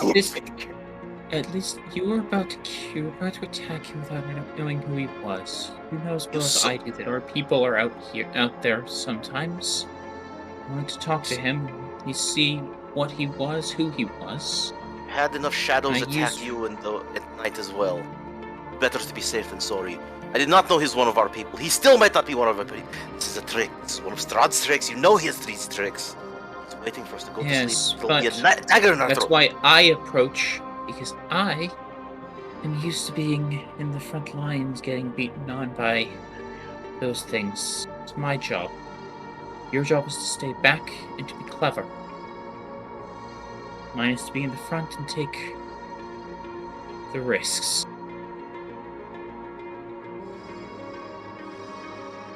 So I basically just show up. Yeah, you show up dragging Like, him. He's all the while. Yeah. He's just yelling at the night like, I did not talk. I swear, I did not talk. I didn't tell him. Please. Like a before seven- you just- Oh, Go on. I was gonna say, no, I was just gonna flavor like how I was just standing there, just like 6 foot tall, just like I'm holding him with my arms crossed, grabbing my own forearms, giving him like a bear hug. He's facing you, and I'm just like grappling him so he doesn't go anywhere. So you can basically just like interrogate the shit out of him if you want. Sure. Casimir folds his arms and just says, "Please, Ramirez, there is not enough of us left. Please make this right." And then, just for emphasis, I make Milos cross his arms too. Of course. I will. Okay, well then. You do understand he was on a mission of some sort. was hoping to at least keep us out of it, but if you insist, I suppose I can. And I will start walking back over, I suppose. He's at your Looking mercy. for everyone else to join. I think you misunderstood who I was. Not who you thought I was. Get mistaken for him a lot. You really should get better eyes. Be less afraid. What? After all, our kin stays together. We protect each other. And I'll turn to Zamek. You don't have to be cruel to him. It's not going to be a problem at all. I'm not being cruel, I'm just making sure he doesn't leave again. And I just still hold him off the ground. Sure. You hold the 700-year-old Dusk Elf off the ground. He's frail at your mercy in your hand. Is there a specific question you want to ask him? As so far, all you're getting out of him is even more and more confusion. Not And on fear. him, okay? I wave the party over. I help him to his feet. I dust him off and I cast Prestidigitate to clean him up. Let it start over. Have we There's been no need to be pardoned? Have we finally been given a measure of pardons to serve, to truly serve? I do not understand, Lord Rahaden. I truly Not doubt. Rahaden. I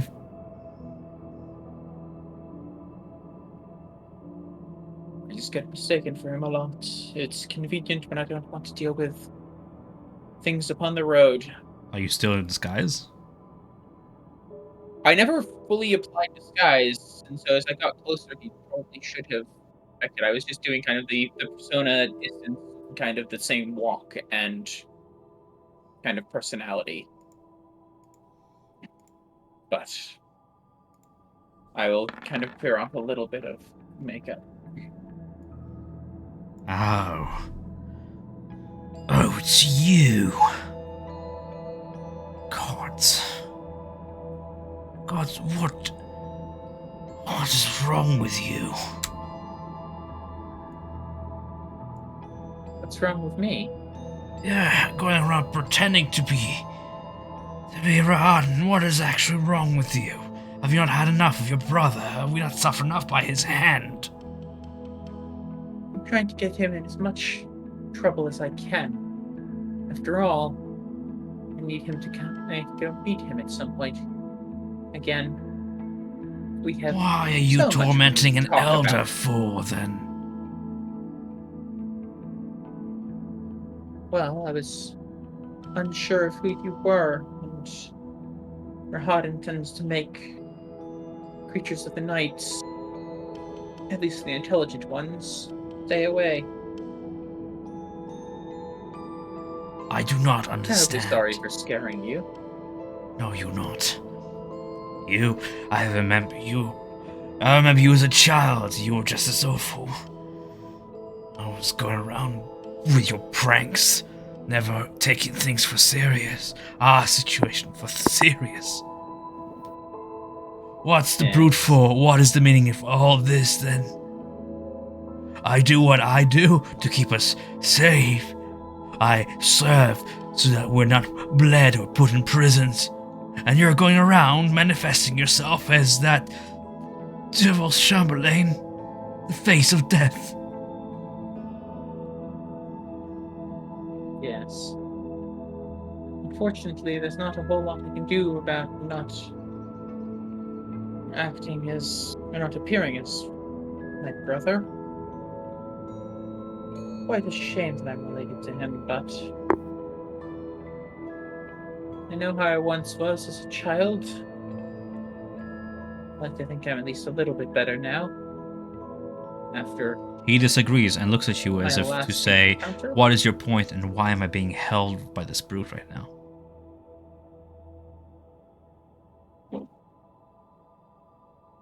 You can release him. You don't need to hold him.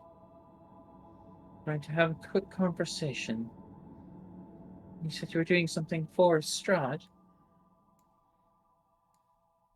I will slowly release him.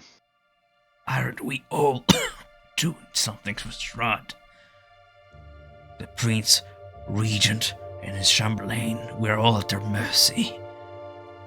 Are we all? Well, I suppose not you. God knows what you've been doing in the last few weeks. I've been trying to bring our people back.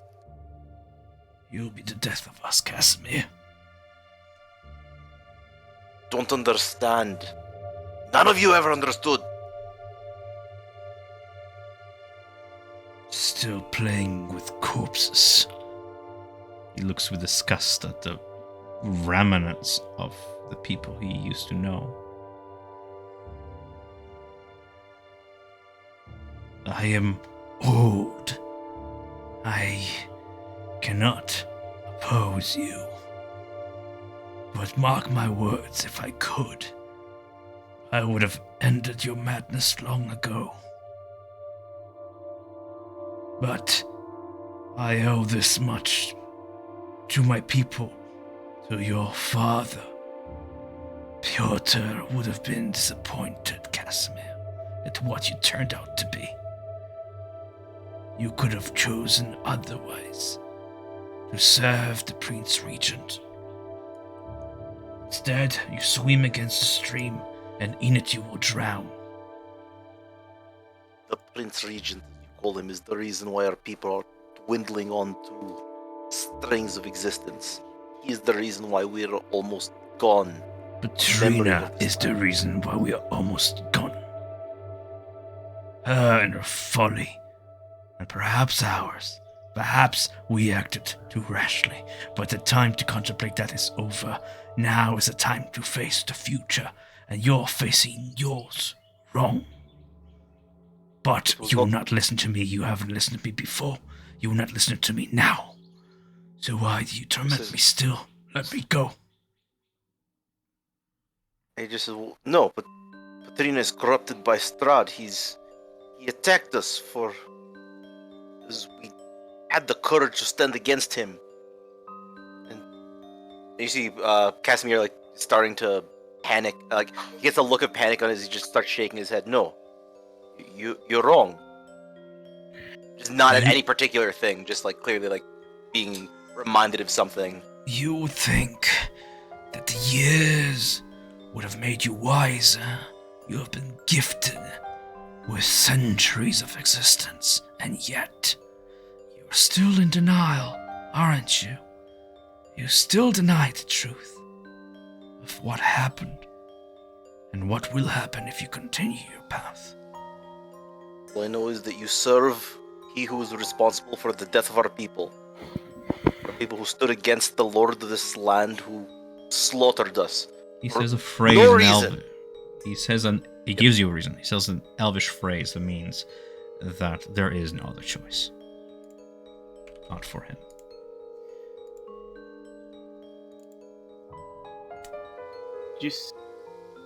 I approach to the confusing thing and you say that he's facing the future wrongly. What's the right way facing the future for him? We are a shattered people. Our only purpose now is to serve. We are bound to die, with no women or children to carry on our legacy. All we can do is stem the ebb and well of blood from the wound. Perhaps record our ways so others may find them. But serve till the end, so that no further tragedy befalls us. If we are to anger Lord Strahd once more, he will wipe out not only us, but our history, our very essence. He will make us vanish from the pages of history. Do you wish for that, Casimir? Is that a risk worth fighting for, whatever folly path you've chosen to take? I will That bring is us the back. price. I can bring us back from the brink. It is. We can stand against Strahd. There is an army to be.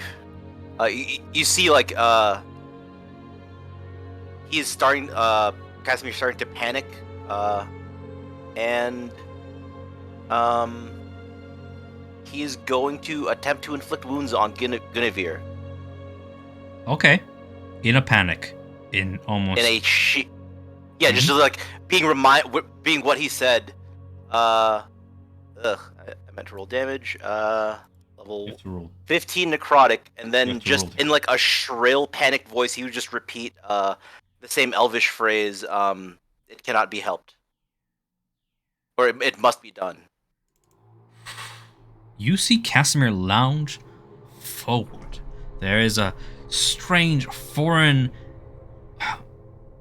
animalistic anger in his eyes at being challenged so. And I mean, you reach out your hand, and the black necromantic energy that shoot out go beneath the flesh, directly to the heart, and it happens in an instant. The elf goes to say something, but then only a gasp escapes before his eyes stole over, and you kill him. You kill Guinevere. you kill my guy. Damn, dude, you tased him. Well, I will Casimir just has this like smack crazy Casimir. He's still dead.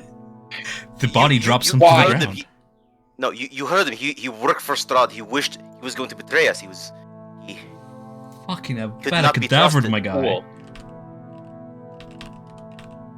He's still Dusk Elf. He hadn't betrayed us yet. He was going to betray us. He was a Dusk Elf who stood on the wrong side of our people. He needed to be taken care of. And he just repeats the phrase just like over and over. It needed to be done, like in Elvish. It was fine. Fine, we could have dealt with this. Okay. I'm sorry, I'm just doing road encounters. Why are you killing my guys? It needed to be done. He was going to betray us. It was going to be 100 more soldiers at our backs. Like, I saved us. It needed to be done. I saved the remnant of our people. It needed to be done. You killed a member of our people. No, I can't. I will and I'll kneel down and start doing at least a cursory check to see if he's actually dead or just dying. He's not breathing, and there is a Stay black there. handprint upon where the hand touched the clavicle. It was like a black hand grasping at the neck, squeezing till there was no more. I can bring him back. Just he'll take his body. I'll bring him back with Vratislav in the morning, and everything will be fine. He doesn't want to be back. He No. obviously was suffering in life. He doesn't need to keep suffering in them.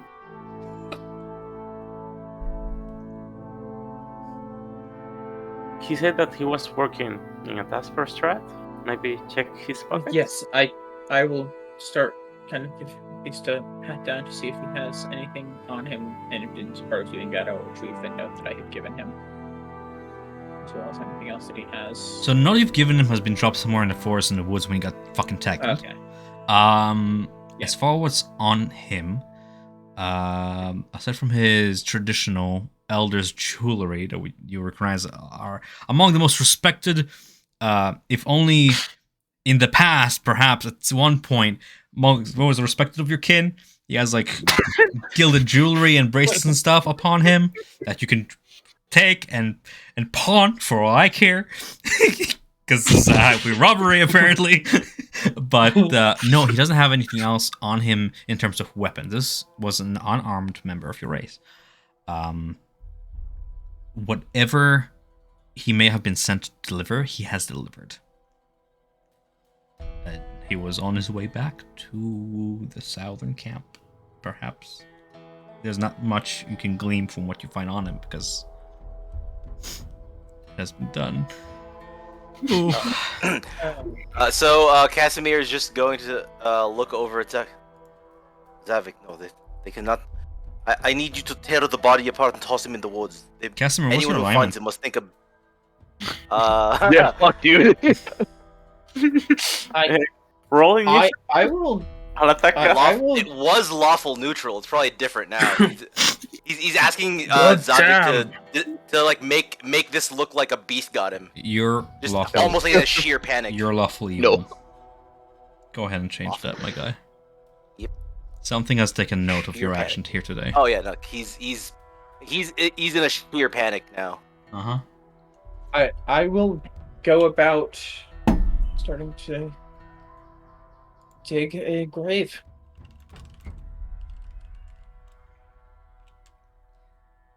The grave takes about 15 minutes to dig, if you just mean to, bury him in a ditch.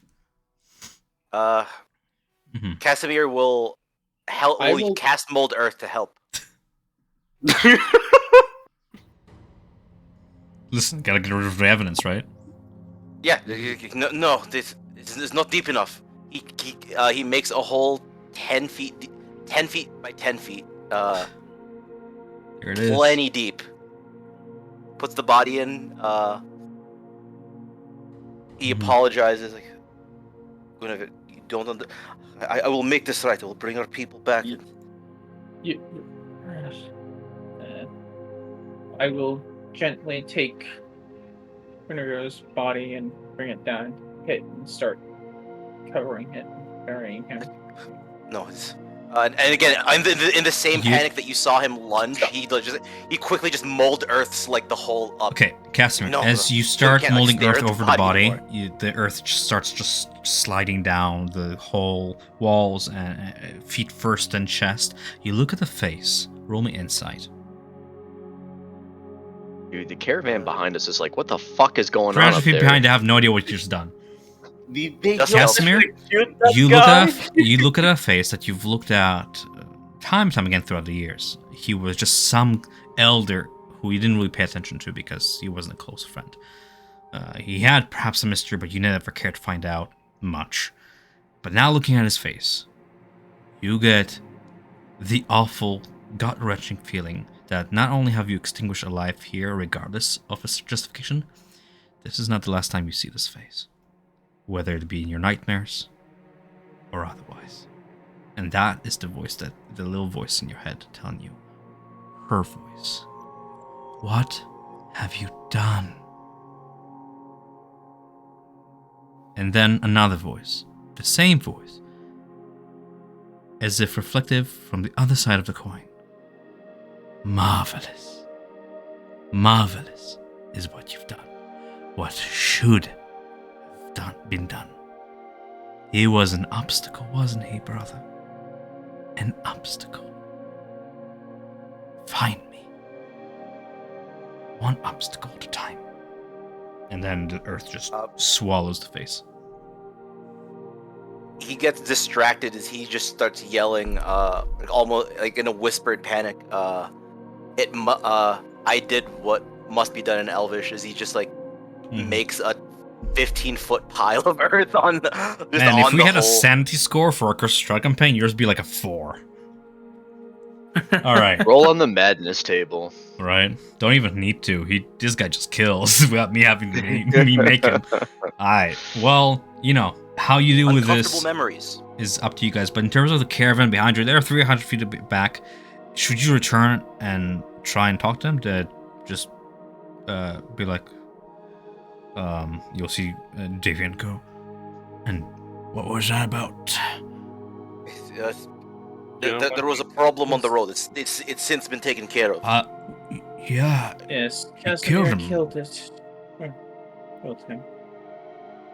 Was one of the fellow Dusk Elf. I killed an agent of Strahd who was a danger to us all. He was returning on a mission from Strahd, likely to deliver some piece of information to somewhere. Okay, so Davian. I'm saddened by his loss. Davian consults you on your loss, but part of his insight, he looks on to Casimir and says, Sometimes heavy things must be done. You are all fated, special ones. They call you adventurers, But what is an adventurer? It is someone who imposes their will through violence, at times, to do what must be done. I only hope that was worth it. He doesn't have much else to say. He doesn't want to risk losing this alliance yet, but you can tell that he questions your action. No, even I'll have to- Brandar's kind of like I'll have to whatever edit my helps you notes. sleep at night. Yes. He's not going to give you a hard time. Yeah. He already knows this is hard on you, but he's not going to hide the fact that, you know, your choices as an adventurer are your own. And if you think this is... he's definitely... Mhm. No, Casimir's definitely fucked up by the moment, and he can't stop arguing with the voices in his head. He goes from saying, I'm sorry, to shut up, I don't need you to tell me what to do. Like, directed at the skull, but clearly he's talking to something that's not the skull. Does Ramirez express genuine regret? Yes. Then Davian only says this. I only wish we could have known sooner. We stood here, thought you were handling a foe or something. If this was a mistake. I mean, isn't in your possession a scroll for Vivify? How much time have? More than a minute. Yeah, way more than a minute. Perhaps I don't even think we have in a a dime. twisted, fucked up way, this was fate's way of reminding you of the tools you have in hand. I only hope that next time it will not cost a life to remember this. Worked for Strahd, had to be killed. Alright. He doesn't question that. Whatever helps you sleep at night. You know that sometimes we make our own future. If you are looking for knife in the night that are gonna slay you, you're gonna find them if you keep acting like this. Right. It won't be Strahd, purely. Maybe your own people will put it in your throat. Yes, I was attempting to handle it diplomatically. And a little bit of a bluff. But it is done. But Brandar will say, even though you've seemed to have buried this deep down, this sort of stuff comes back. I'm not saying physically, but your people may end up hearing of this one way or another. So be ready for that. Harsh words, heavy words. You see Davian kind of round a wagon, and he actually approaches one of... You see he actually did deliver one cask of wine, just kind of masked the crate and stuff. He taps it, opens it, and gets a little ivory cup from under his robes, and fills it up with some wine, hands it over to Casimir just to get the shakes off. There you go, lad. Yeah. We should keep moving. He finished it in one gulp. We should keep moving. Can't stay here all night, and these old bones are getting cold. From both the chilling act I was committing here, not gonna lie, and from this approaching storm that's about to hit us. Nadia says that it's gonna be a big one tonight. We better take shelter. Yeah, she does. Let us go. Keeps walking. Nadia's just kind of Just looks staring at Zav- skyward toward distant clouds, and can indeed see a very distant light-stricken rumble coming from Walking the along east. the path, he just Mhm. looks over at Zavik. No, Beast, you understand what needed to be done. There is an agent of Strahd in the way. Shut. And he just mid-sentence. Shut up. No, it needed to be taken care of. Yes, it needed to be done. It's either him or us. Zavik, still standing super tall. He's 7'6". He just doesn't even really say much.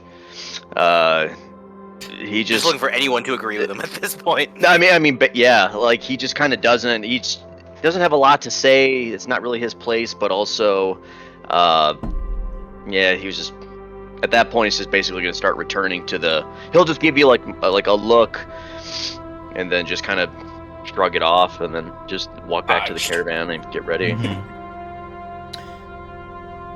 You may talk throughout the next hour and some. It takes you to finally get to the winery, set up camp and such, and settle for tonight. There is very little room inside the winery, but should you set up camp, you'll be able to shield yourself from the storm to some degree. Casimir, as you're sort of still settling, it's been only an hour after all, you're still settling from the you're walking around the area of the winery. Roll me like a perception check as you're perhaps still talking to yourself, trying to calm yourself down and stuff. Yep.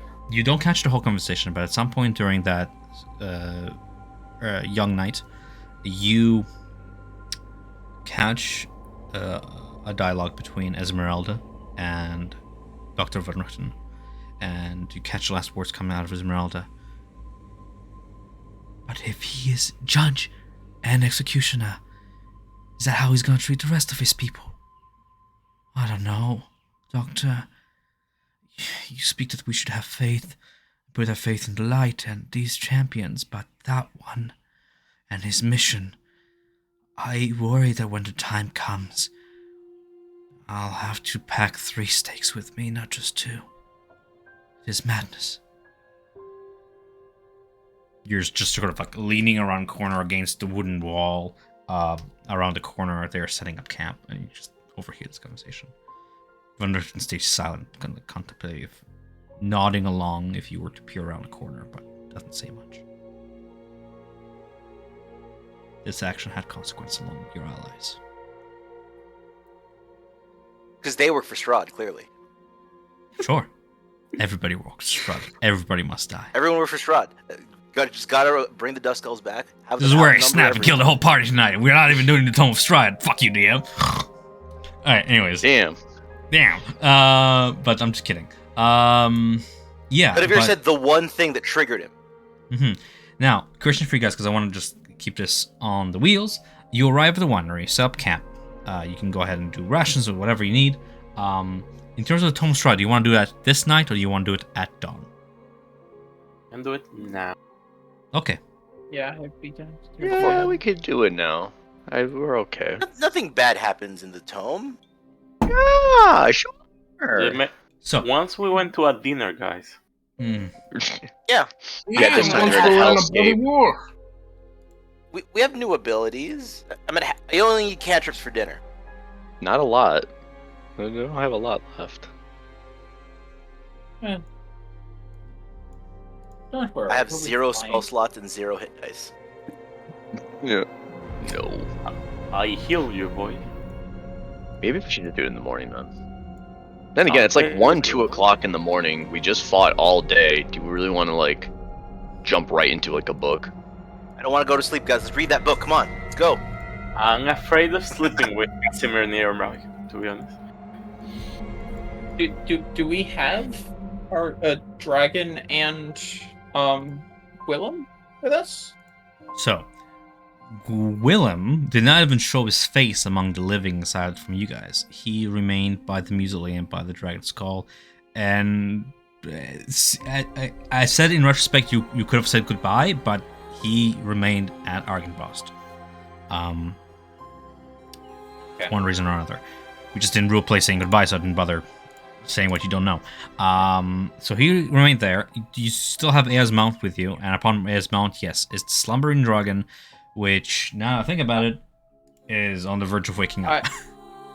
The thing is... I'm referring to the tokens that are down in the corner Huh? of the map. Oh, There's don't a mind dragon that. That's token just me. and- I was handling who goes on the expedition from the winery to Argynvost. So let me just... Okay. Yeah, let me just handle that real... Fuck, where is it? I keep zooming in and out. Yeah, the dragon stuff, that I was just playing around with that. Okay. Yeah. Yep. Makes sense. I was just curious.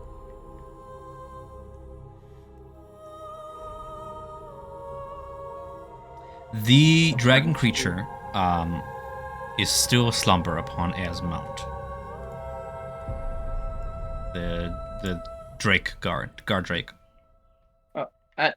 Actually, dumb question. Do we have Ea's mount? I think she went Didn't down. she go down in one of the battles? Yeah, she Yeah. did. It is in your I- cart. I'm assuming you took it with you, or did you abandon it? Yeah. I mean, I'll never abandon a pet. Cool. That's And what I I'm assumed. the It's what your druid of character the would do. party, after all. Okay. It is still a So- slumber. I will turn to what's your plan with that thing? I'm gonna try to train him. Creating one is not easy. I have never seen one. Any idea how long it'll be till he wakes up? I figure we should probably be at least somewhat ready. And I'll take out one of the silk ropes that I have. Big Would you boy. like to tie it somewhat with that? At least to make it potentially a little less dangerous. Maybe, yeah. That his. No, I think it will make him easy if he wakes up and he's tied up. We also do face the issue. If we were to jump in that tube and he was to wake up, he'll be here. And what do you think will happen? I'll try to call him. I have more cake if he needs some. How many slices do you have? I think I have 4 more. Okay. Yeah, the creature's not dumb. If it looks at the pie, it may grow suspicious the fact that every time he eats that fucking pie, it falls asleep. You're giving it too much credit. Well, If it's capable of reasoning like that, it's a powerful ally. well, in any case, I know the winery has been less well off, at least in certain fields recently. If we don't know what it's going to do when it wakes up, I suppose we take it to one of the fields that's not doing so well and have it wake up there with us. That Yes, way, if please. something does go wrong, then we don't damage these good folks' crop. Makes a lot of sense to do that. Sure, this'll be fun. Okay. It's like fucking dead of night. Alright. Yeah, Brando's just going to like, if we're not doing the tomb, I'm going to eat a kip. Well, I will turn to Bea and Brandar, I think, are the two who've actually done the tome here. Can we do the tome and then still be confident that the dragon won't have woken up on us then? By the time we get out. Yeah, that's a How risk long that does the we tome take. I don't know, yeah. Like, time does pass while we're in the tomb. Yeah, but it's merely minutes. A full hour. Are you yeah, I Full was gonna hour, say, huh? you sure about that? Like, Novark Yeah. was inside one for like half an hour or something once. I thought it was minutes, my bad. From your experience, you would know it's an hour. Yeah, Well, so do we rest the Do we crew? actively wake the dragon? Deal with that and then go into the tome? Or do we go into the tome and if the dragon wakes while we're gone? Oh well, we'll fly Let's- away. Let's try to wake him up and see if he stays at peace. If not, let's give him more food. Okay. For the sake of expediency, I'm gonna make this an adventurous animal handling check. As you wake it up, offer it some food. Hey, yeah, you can go ahead and make that roll if you want. Sure. Here, boy. Double that one. No. Oh. Don't bite me again. You nudge the humongous creature, trying to kind of ignore the stench coming from its various pores and such. It blinks a pale eye at you, sniffs about, looks about, and makes a little noise as it's trying to kind of like understand its surroundings. But before it even gets to hyperventilate and panic, you offer it the little pie and it sniffs it and it's gonna make a fucking intelligence check. Nah. This thing ain't smart. It fucking Huh. gobbles it down, because food is food. You're not even sure if this thing requires sustenance or it just follows basic animal instinct that it had in life. Whatever semblance of thought still remains, regardless, it gobbles it down and makes a Constitution saving throw against Pi with a DC of 15. It rolls a natural Nice. 1 and passes the fuck out again. This thing is fucking dumb. Alright. I couldn't have ruled addicted to the worse.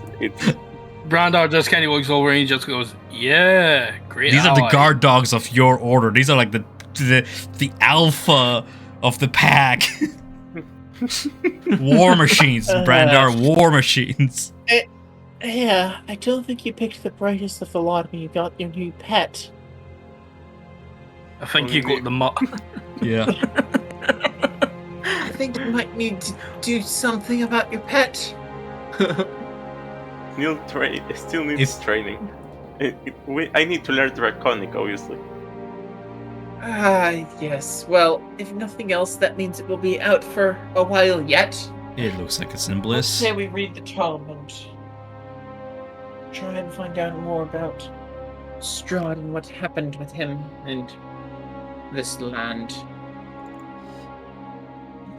Very well. Okay. So, the hand-assembled aged leather book hangs on these weighted steel hinges. Though many pages are brittle and damaged, it is clear that it was penned by Strahd von Zarovich, Lord of Barovia himself, over the course of many, many centuries. Who's holding it right now? Who has it? Pretty sure it was Air or Brandar. Just pick one. I don't care who holds it. Just pick one of you guys. I Yeah, hold it. Brandar's got it. Okay, Oh, Air's Brandar got has it.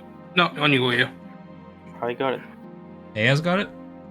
Yes. You leaf through it and you see like the brief, intimate introduction that gives you the impression that the pages may reveal deep secrets of Strahd's long life, though most of the pages are written in this like near incomprehensible cipher.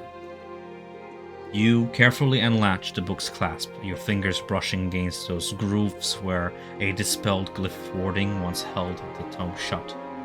You open the book, the pages flutter open, and you see lines upon lines of esoteric writing cast in this reddish ink, pages already deciphered thanks to the efforts of those who held this tome before in the past. Already, mist slowly begins to pour from the tome itself, and a sensation of lightheadedness already begins to set in as you stare upon the tome's pages. Your surroundings, the farm throughout, become cold and muted as a veil of ice and silence has fallen upon you and all standing around Aya in the shadows cast from the tome. So where were we? Your eyes glance down. Go. What? Your eyes No, you're glance down upon a few lines already deciphered. You hear the words whisper in your ear, Aya, spoken as if by Strahd, as if he is peering over your shoulder. I am the ancient. I am the land. My beginnings are lost in the darkness of the past, yet that past now is filled only with regret. I was the warrior. I was just. I thundered across the land like the wrath of a just god, but the war years and the killing years wore down my soul as the wind wears down stone into sand. My army settled in the valley, renamed for my father as we took power over the people in the name of a just god, but with none of the god's grace or justice. My goodness, all goodness, slipped from my life. I found my youth and strength gone, and all I had left was death. Escape from the isolation of death was impossible.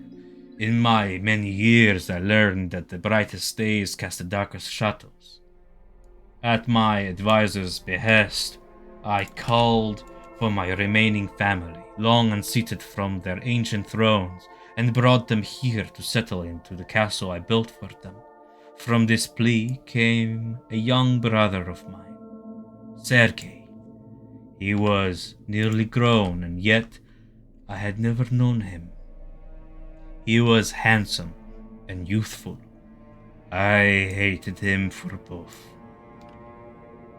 Then all my disparaging thoughts fell away like dead leaves the day I met her, Tatiana. She was, without a doubt, the most beautiful person I'd ever seen. But she spurred me.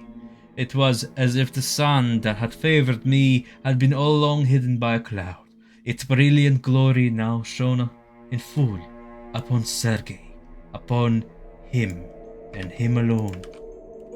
One would think that the ritual for casting a love spell or creating a love filter would be more common, but my books were bereft of such things except for a single short treatise on the subject. The writer's conclusion that love was a force that could not be successfully reproduced by magical methods struck me as inanely smug. I tore the page out and summarily tossed it into the fire. The cipher pages end here. Before you, Aya, the script melds into an enigma, a puzzle to be solved. You have your work cut out for you, but you don't have to go at it alone.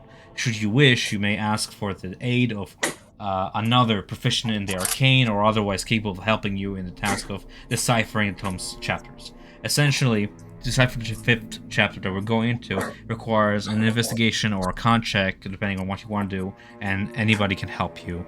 Anyone can help you.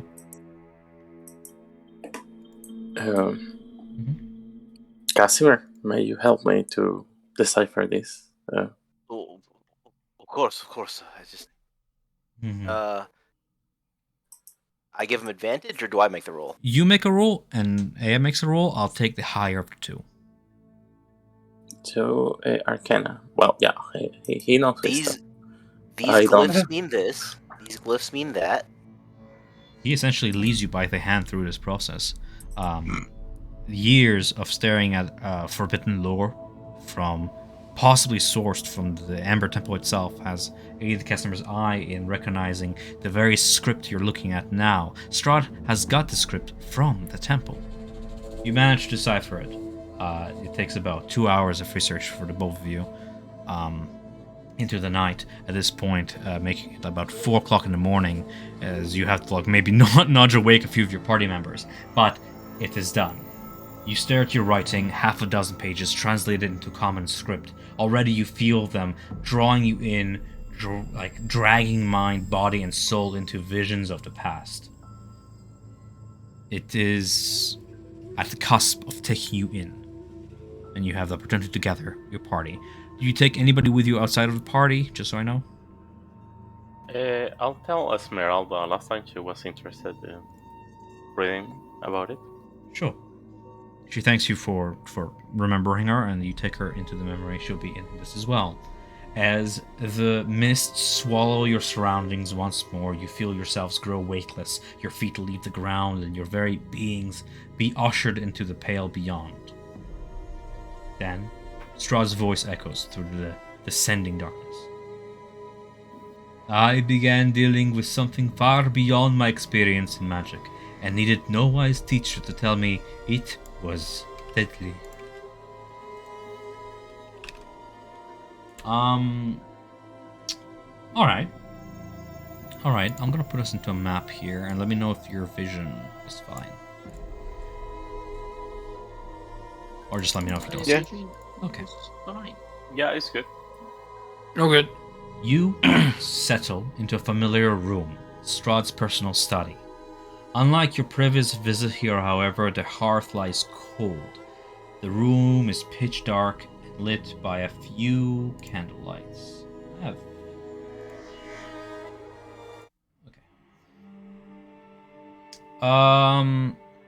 The candles' flames dance and cast long shadows on the fully stocked shelves throughout. You see books, new and old, that appear to contain endless pages of spells and incantations. The portrait above the mantle no longer resembles the members of the von Zarovich family like it did before, but instead you see within its frame a luxurious rendering of an auburn-haired woman amidst this very library, painted like by a professional painter, cast oil upon canvas. Very lifelike. In the far corner of the room, looking over space, is Strahd, enveloped by his black cloak, muttering under his breath and weaving arcane gestures in the air. What do you do?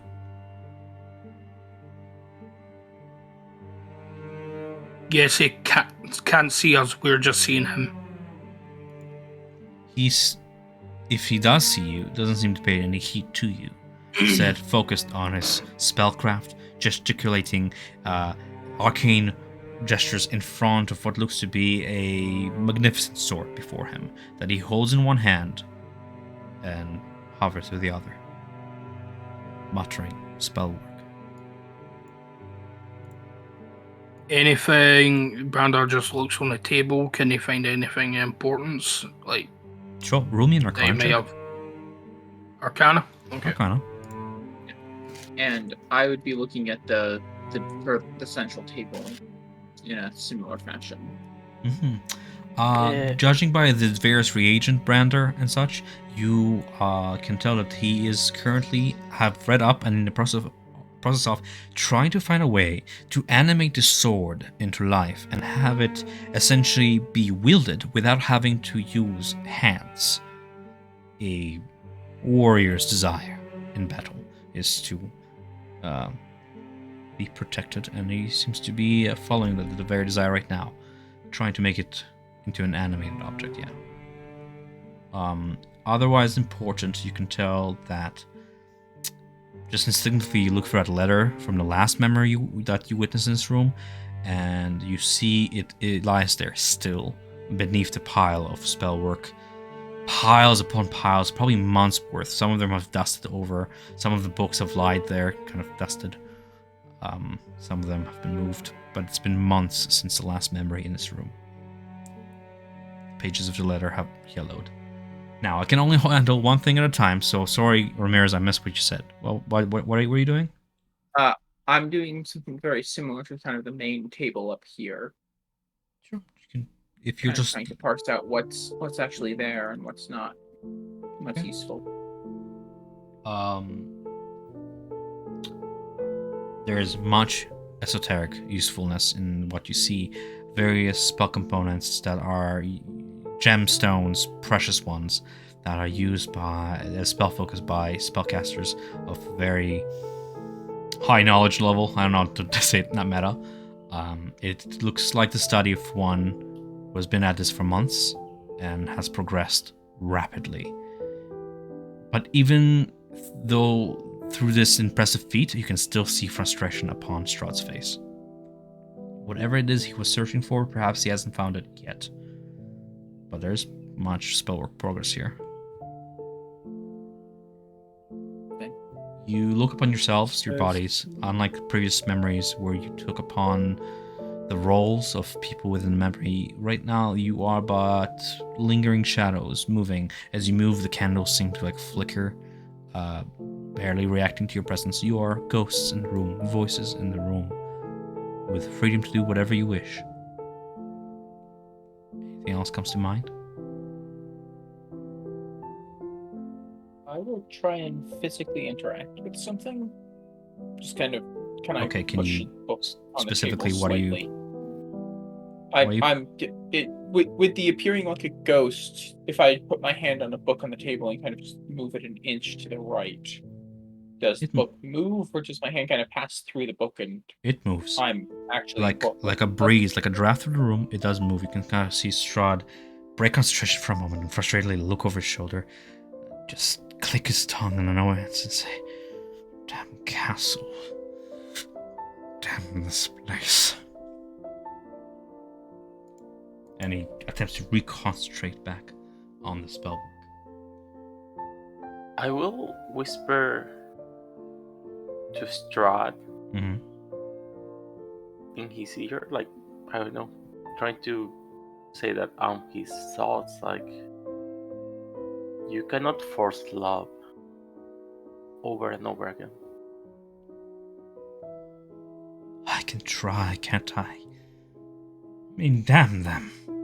Damn them all. Sergei and Tatiana will not leave each other's side. The sight, it sickens me, it taunts me. I must succeed in this. She must be mine. I do not understand. What does he, a brother I barely knew, have that I cannot offer her? No. I must do this, and only I can do this. Where others have failed, I will succeed. I can no longer trust any members of my court. Perhaps Rahaden, or... No. Gwilym.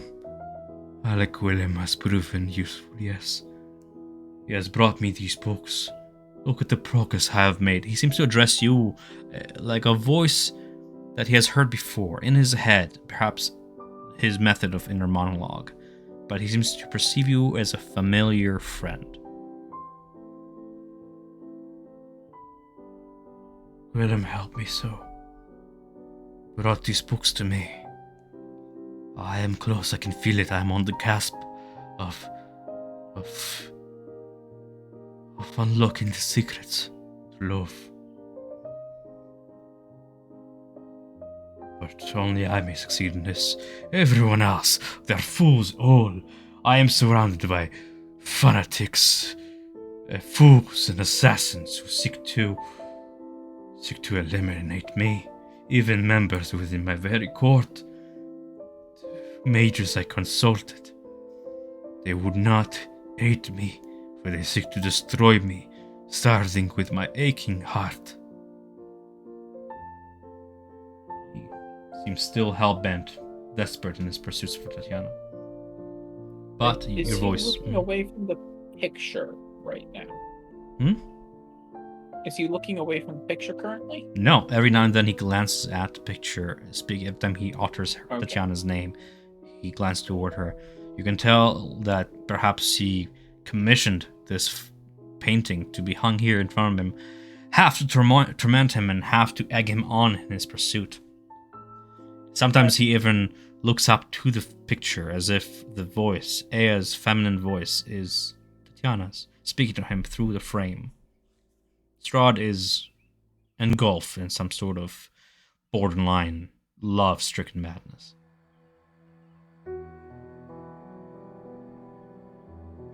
Can I thumb through the desk or whatever his active notes are for the spell he's casting with a sword? I just want to idly thumb through his arcane notes to see if he can glean any information from what he's doing, or at least add to his magical knowledge. Somatic and material components required for casting all manner of spells, not just the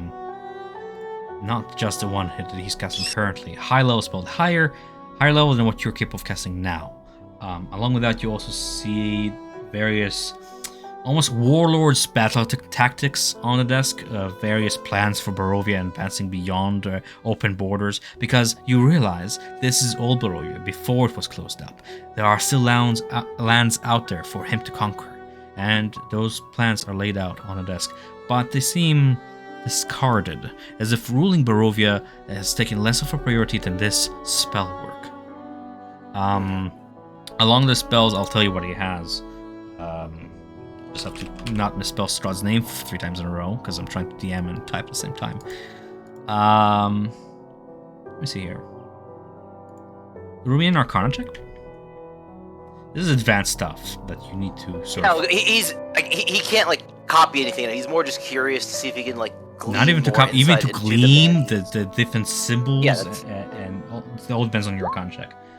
Oh no! Holy It's fuck. well beyond him. He's on like 60 Strahd chess right now. is on the fucking verge, mate. He is on the fucking verge, this close to learning prestidigitation.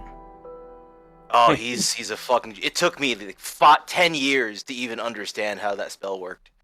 He's a full on like 6. Must be just so frustrated that he can't like turn his tea purple. Oh. greatest of geniuses. Brander, you glance over on the same doing this desk, and it's roll. like fucking a scroll of scrying is on or some shit, like some high level casting, like crystals for scrying and stuff. And meanwhile, it's Yeah, Brando's just looking at me. What do you mean percentage? What? There's like advanced weaponry plans on one end of the desk for like siege weaponry that's using like crystal magic to focus arcana into and just spew flames like 400, 500 feet in like a meteor shower onto like a siege castle. All matter of like really advanced like magics that Strahd has either saved for later reading or discarded, but he seems to be focusing on more personal magic, animating the sword. There is a scroll on like how to make one invisible to the eye. There's a scroll on how to shapeshift one animal into another. Various books collected on various topics, and from the way that Strahd mutters himself, you can tell that he has bequeathed upon Alec Willem to just go out there on various quests and collect whatever magic books he finds and bring them to Castle Ravenloft, just to gleam with the hope that what he seeks will be found. So far, it's impressive. It's an impressive collection, but the frustration is still there. Anybody does anything else?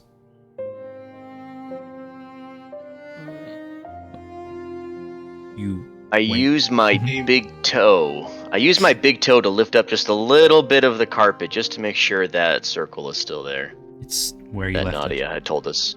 Okay. I just muttered to myself, oh, she's right. You... God. There is a knock at the door. You see Strahd's focus on his spellbook just shatter. He lifts his gaze in frustration, his eyes turning to the west door. But before he can even offer permission to enter, it just creaks open. The door opens to reveal Sergei and Tatiana hand in hand, grinning ear to ear.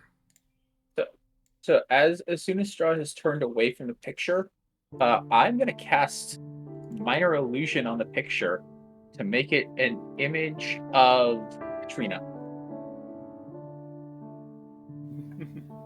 And I'm going to look at Rahadin, or not Rahadin, at Casimir as I do that. Being frustrated at this incredibly complicated presentation, Casimir gives you just like a mischievous smile and gives you a thumbs up. Strahd, unfortunately turning away from the painting, perhaps fortunately, walks through Aya's form and toward his desk and rests it, looking at Tatiana and at Sergei, and you can see him turn his head for a moment, just restraining himself now to lockjaw, and then he feigns a very faint smile as Sergei says, "Brother, blood of my blood, I've come bearing the most wonderful news." You see Tatiana raise her delicate hand, and there's a silver ring that catches the light of the candles upon her fourth digit. Strahd cannot help but lockjaw and just vomit in his mouth. I don't know. There's anger there. He just chokes out, "Betrothal. Isn't it wonderful, brother?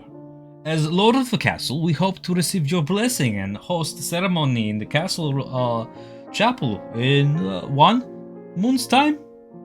A wedding will surely help you elevate your dour spirits.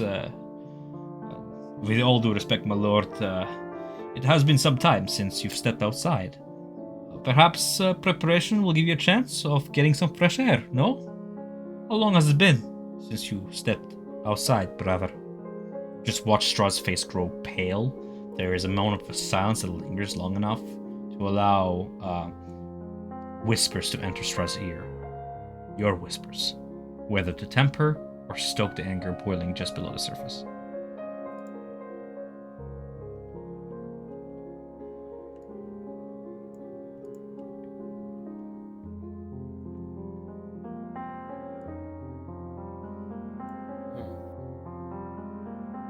I wouldn't really have anything. Look at Aya, who's quiet, seemed to do You see that Strahd before. actively look around for input, as if waiting for voices to guide him once more. Glances around as if seeking your voice on allowing the couple to marry.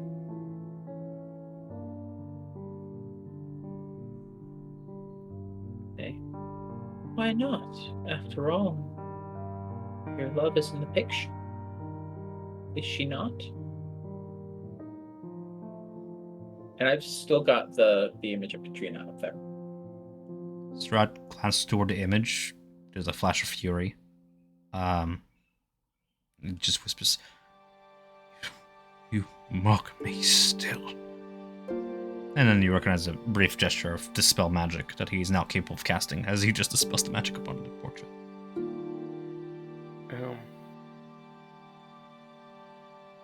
Brother? Are you the land? I whisper to him. I am the ancient, I am the land, and therefore it is by my creed that I should allow them to marry. What cruel punishment is this to bestow upon me this responsibility? Brother, are you alright? Give him a moment, Sergei. It must come to shock. Elder, do we have your blessing? Strahd's attention begins to kind of leave the room. As you get one more chance to speak.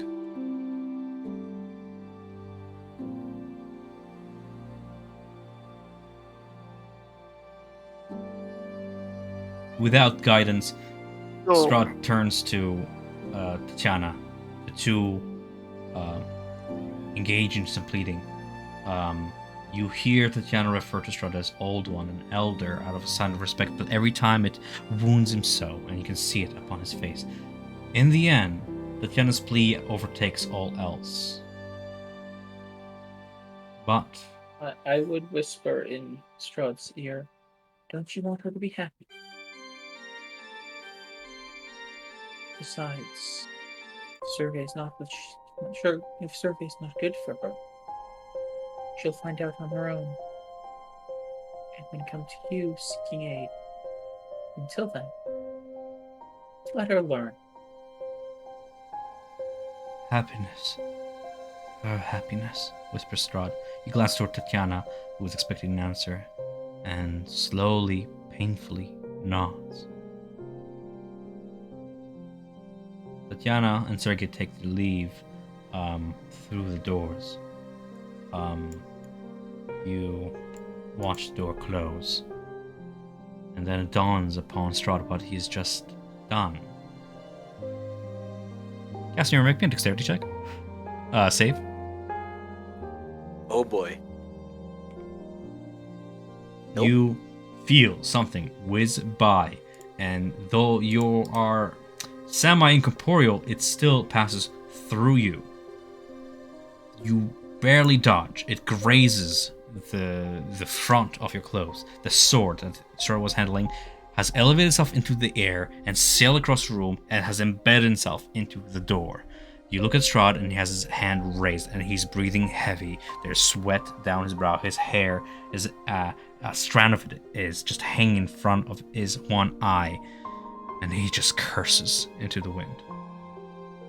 Left alone in the room, Strahd turns then to you, whispers in the dark.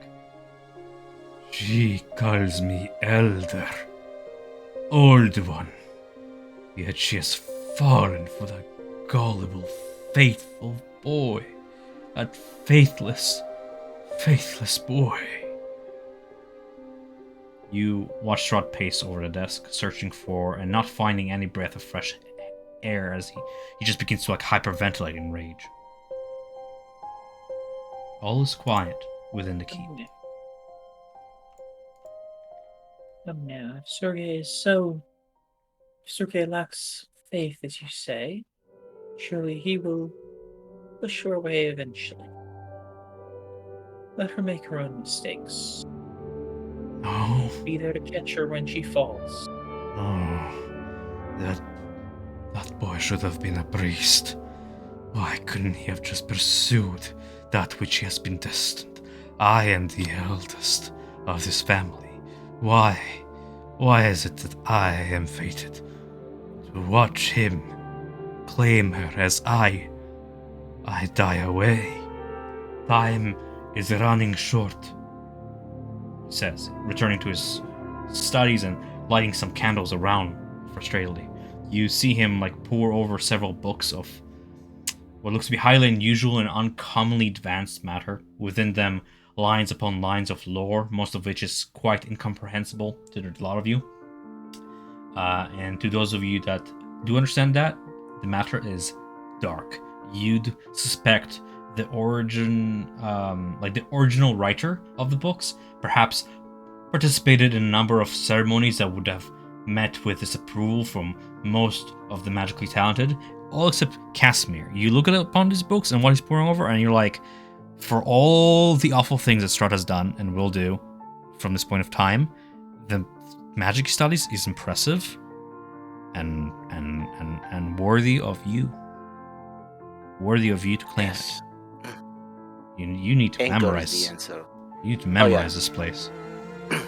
Anger is the answer. Clearly, he got super pissed off and was able to push himself to do that spell he was working on. See, sometimes that's all it takes to channel. From your brief glance across the books, Casimir, you see they contain certain diagrams, ingredients, and even the sound of the words of power that are required. Makes you half uncomfortable, but impressive nonetheless. The spells themselves are fascinating. Strahd, however, doesn't look so fascinated. Yeah, it's like a respect at your enemy sort of deal. Exactly. He hates Strahd, but he's impressed by his ability. Strahd, however, doesn't look fascinated or impressed. Indeed, the frustration still glooms his face. He just mouths, months of relentless experimentation on even the most simple of these spells, and I'm met with failure again and again. You watch the candles burn low and begin to gutter. The shadows jump as each flame struggles to remain alive against the flood of melted wax. Another night sleeping away from me. My last night. My last chance to have her.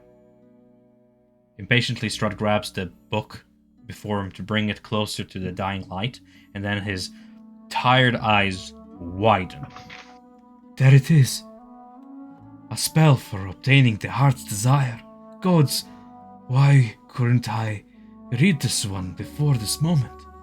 I'd gone through these books 100 times, perhaps only now my mind is able to discern the more difficult facets of this art. And this spell is the one I need.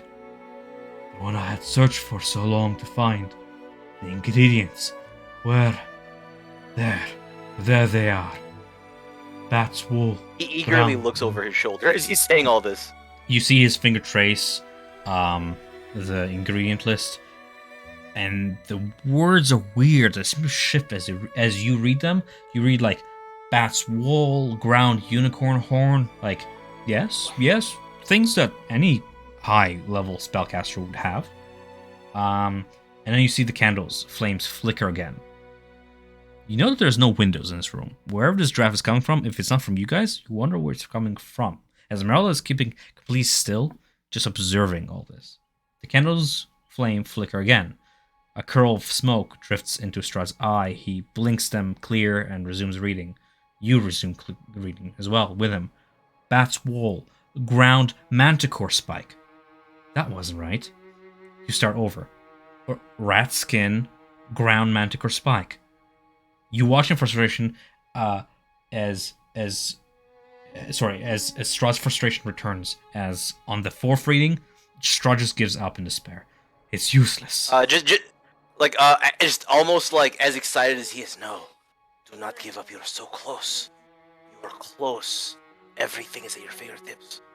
Continue. He Power gives is at your fingertips. He gives it another fourth, fifth read. Time again, you watch the ingredient and the wordless just shift as if the words themselves, the ink itself, is made from shadow. It just shifts in the candlelight. Whatever spell protects this book, it's too strong for him to break through, for you to break through. I'm not even gonna make you roll because it's insane. The last candle dances and flickers and goes out, and the room is cast into total darkness. Strahd doesn't seem bothered in trying to replace the candles, and you just kind of hears a whisper in the dark. Heart's desire. More like heart's breaking. It is hopeless.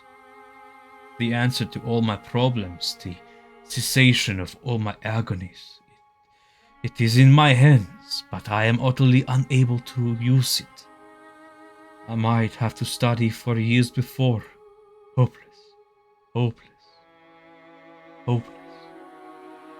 Strahd blunders over to the study table and slams the useless thing down with all his mortal strength.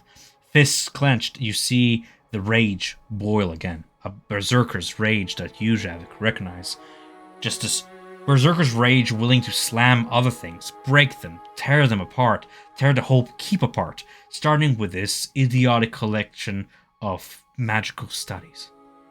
Blindly, Strahd scrabbles for the offending volume. I'd begin with you. Then another voice. Another voice in this empty room coming out of the dark. That is a very old book. You should handle it with more care. The voice, coming from everywhere and nowhere, takes you all cold. Your back hairs shoot up, but Strahd's long training overrides the initial shock, and you see his silhouette in the darkness drop to a fighting crouch, dagger in hand, before the last words of that voice go out. Who's there? Says Strahd, his voice betraying some fear, but then at the edge of it become annoyed at such pranks. You ought to know. You ought to know, repeats the voice, this time in Tatiana's voice. Yet not her. It is behind, no, in front of you. You called me, she continues, the sound moving first one way, then another, washing over you all like a tide. I heard your hate. I am here to give you your heart's desire. Stand still, says Strahd's tone, resounding harshly. Show yourself. Sergei laughs in such a way as you'd never heard him laugh before. You could not tolerate the sight. What do you do? Giving you guys a chance to interact with this scene as well. I use divine sense to see if I can pinpoint if it's like a fin or something. It hits you as if you just put your face into Hoff's fire. Hot, searing upon your flesh. A fiendish presence envelops the entire room.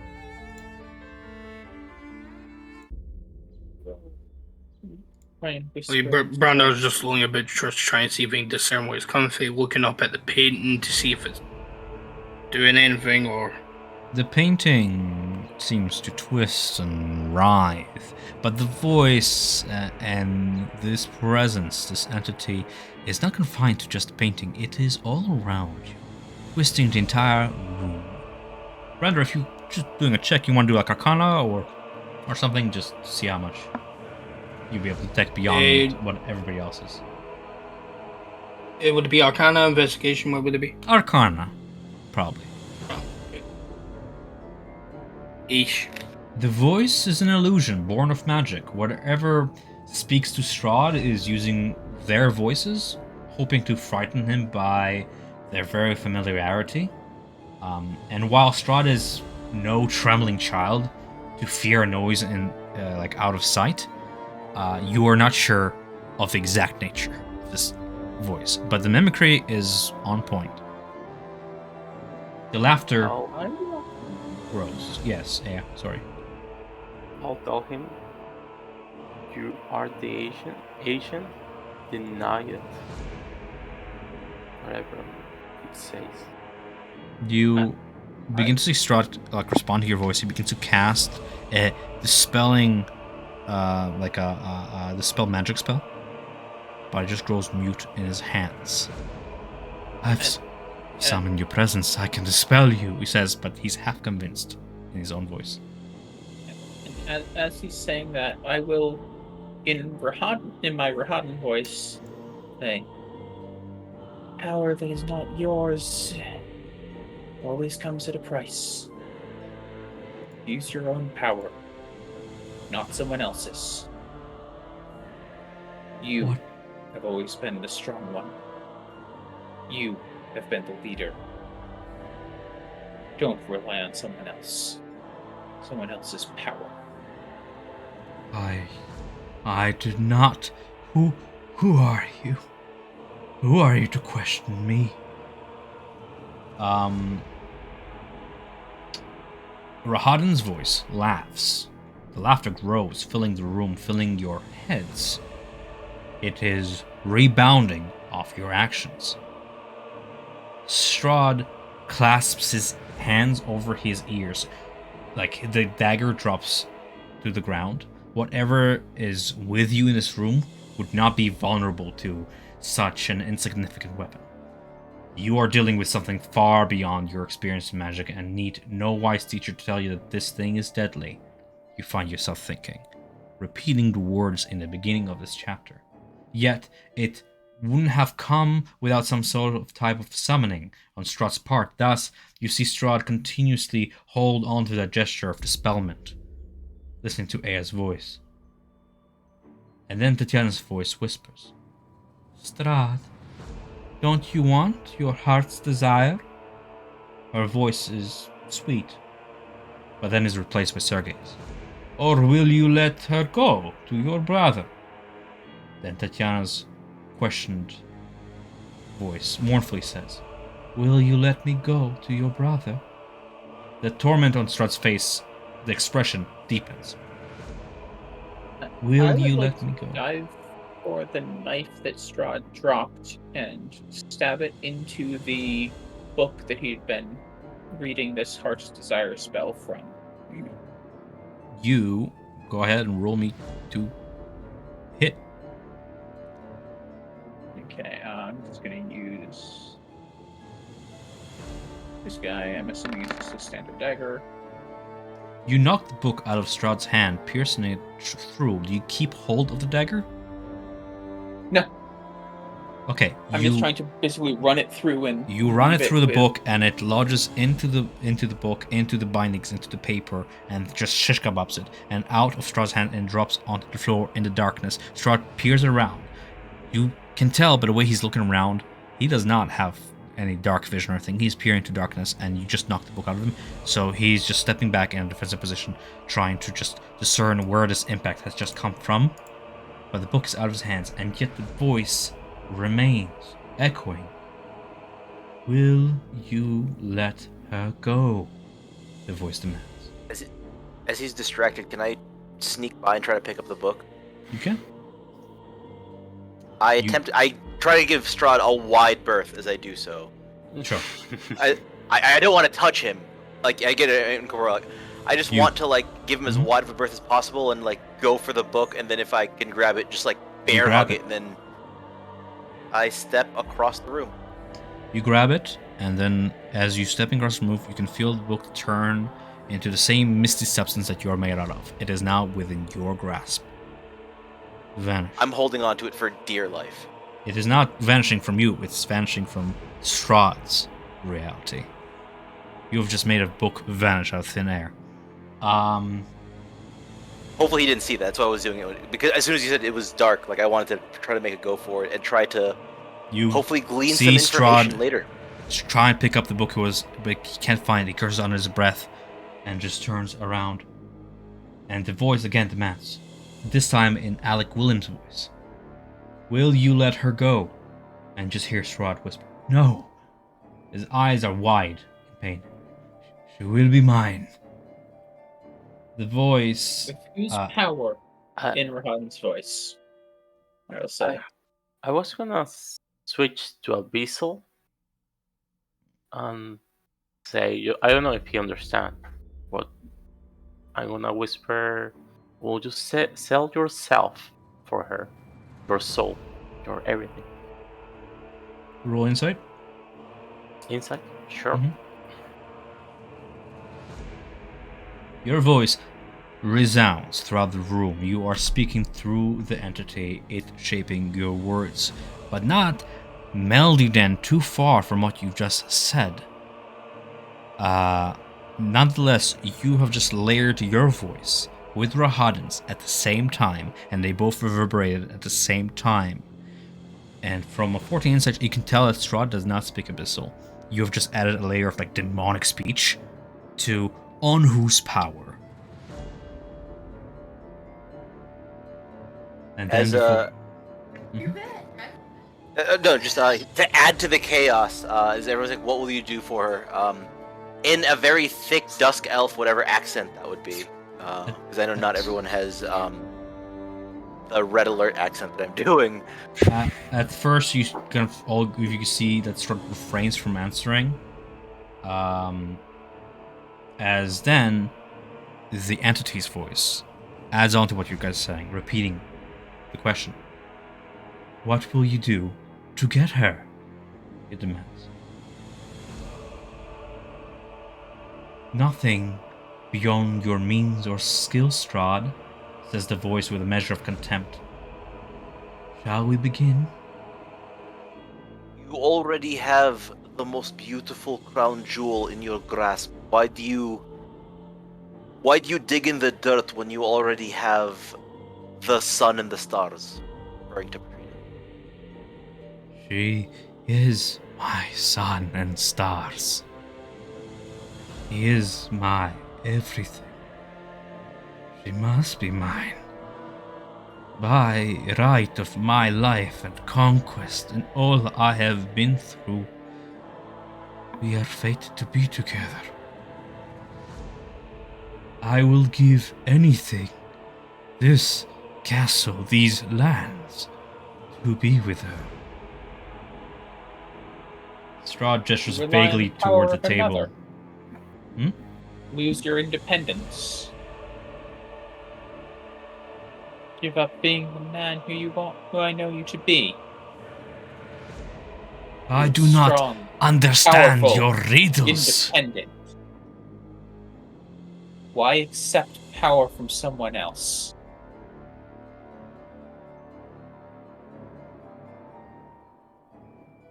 Strahd adjusts the voice in his head, essentially saying that he has tried everything in his power, and what is power if not inherited from one source or another? You're trying to talk him into giving up. Where is he supposed to get it from? Somewhat. He's not one to have won wars and conquests by giving up. He has always taken the best option forward, and now something strange has contacted him, and he's not about to deny it to his consciousness, doubting him. Shall we begin? Says the voice. But you then see Strahd gesture vaguely toward the table, wanting to buy more time to think, to try and reason with the voices in his mind, the voices of this entity, the doubt, the encouragement. Trying to buy time. There's never enough time. But they're right. I have nothing beyond your means or skill, says the voice. For a brief moment, you feel Tatiana's gentle caress, her hand brush against your faces, even smell the subtle scent of her perfume. The tantalizing perfume that tantalizes Strahd right now, who are innately experiencing it as his consciousness. Nothing beyond your means or skill, sneers the voice. And then the hand slips down to close upon Strahd's throat. A hand of shadow, much larger now, and smelling of battle sweat, blood, and oiled leather. Strahd grabs the hand, and it is gone, as if it had never been there. What are you? The voices merge and separate around above through all of you. They take on weight with no substance and press upon you all. You feel your hearts pound. Your blood seems to chill and thick as it pushes through your veins. And even if you were to cry out, to try and cry out for help against it, all is drowned out by the voices throughout. They laugh at Strahd's pain, at your pain, and in that sound they seem to assume a single huge shape. You are in total darkness, and yet the shape is darker. It writhes and twists and pulses without rhythm. Pleasure from pain, pain from pleasure, and it murmurs of things still darker than itself, of things you knew and things you did not, things that should never be said and were said anyways, and with each word it grows and grows until the room is filled with its presence, and the sheer bulk of its pressure presses you down so that your knees crush the floor and you, along with Strahd, are pushed flat, and the weight of the ground grounds you. It just, so great is the pressure, you can't scream, not even in your mind. Then it is gone. It comes and goes in waves. Strahd rolls onto his back, clawing at his chest, checking for broken ribs or a busted heart. Nothing, not yet, but next time. I know you, says Strahd. I know you now. I know who you are. Yes, we are old friends, you and I, replies the voice, mocking. Your death. Death is in the room with me. Strahd fights to drag in one more breath, as if death washed over and receded like a tide over him. Have you come for me? If so, then take me and be damned. Nothing. Strahd waits for many terrible, slow heartbeats. Then, I have come on your behalf, it answers, using all the voices of once, borrowing the voices of Tatiana, Sergei, the lot of you. You have fed me well, it continues. You are due for your reward, Strahd von Zarovich. Reward? Then the voices assume a secretive tone. You hunger for your brother's betrothal, for your lost youth. I shall remove the rival from your path, and you shall age not one day more, if you do as I tell you. There it is. There it is in tone. The parley, the bargaining, the trade. What could death possibly want from me, says Strahd. Nothing beyond your means or skill. Strahd sucks in air, gasping, coughing. The presence in the room pulls back, but it is not gone. It waits for an answer, silent. You hear nothing but the pant of Strahd's breath as he sits back. The entity waits. 1 minute, 2. Strahd wipes sweat from his brow. It waits, then you begin to feel it draw back. You feel it going. Strahd feels it going. Going with his last, only chance. Tatiana. Going. What must I do? The entity stops, turns, and laughs.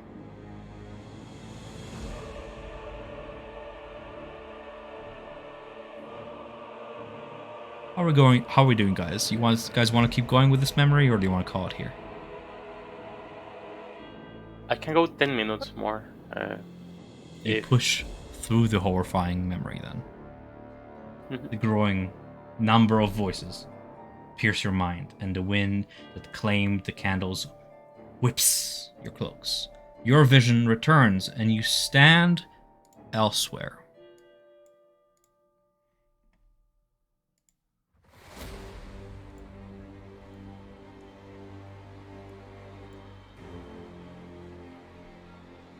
You stand in a blizzard on a mountainside. Before you are 6 gargantuan statues carved from amber, towering over 40 feet in height. Each figure remains deep in prayer. You recognize other figures ahead of you. Strahd with Willem at his side, both clad in armor and trekking through snow toward the temple in the rock.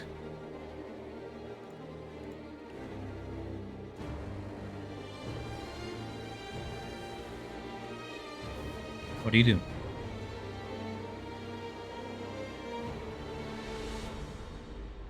I'll walk into in the direction of the door of the entrance.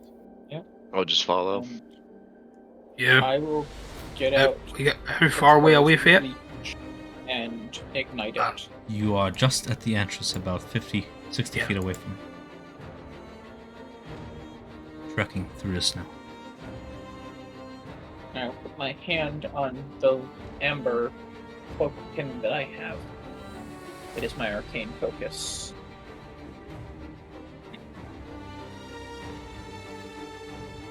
Okay. This is from. Casimir, this is it.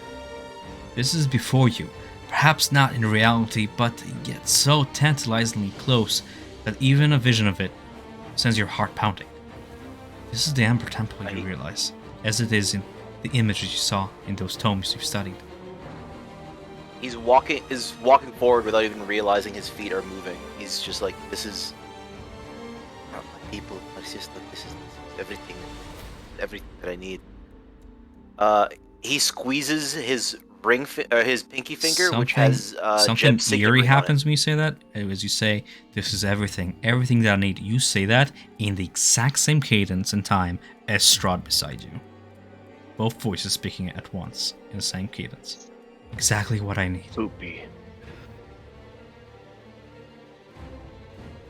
My lord, calls Willem behind, holding a torch against the blizzard. My lord, we should turn back. This is a mistake. Our men have fled us. It's only us. My lord, careful. Almost Figure ahead. instinctively, Casimir just turns back at Gwillem,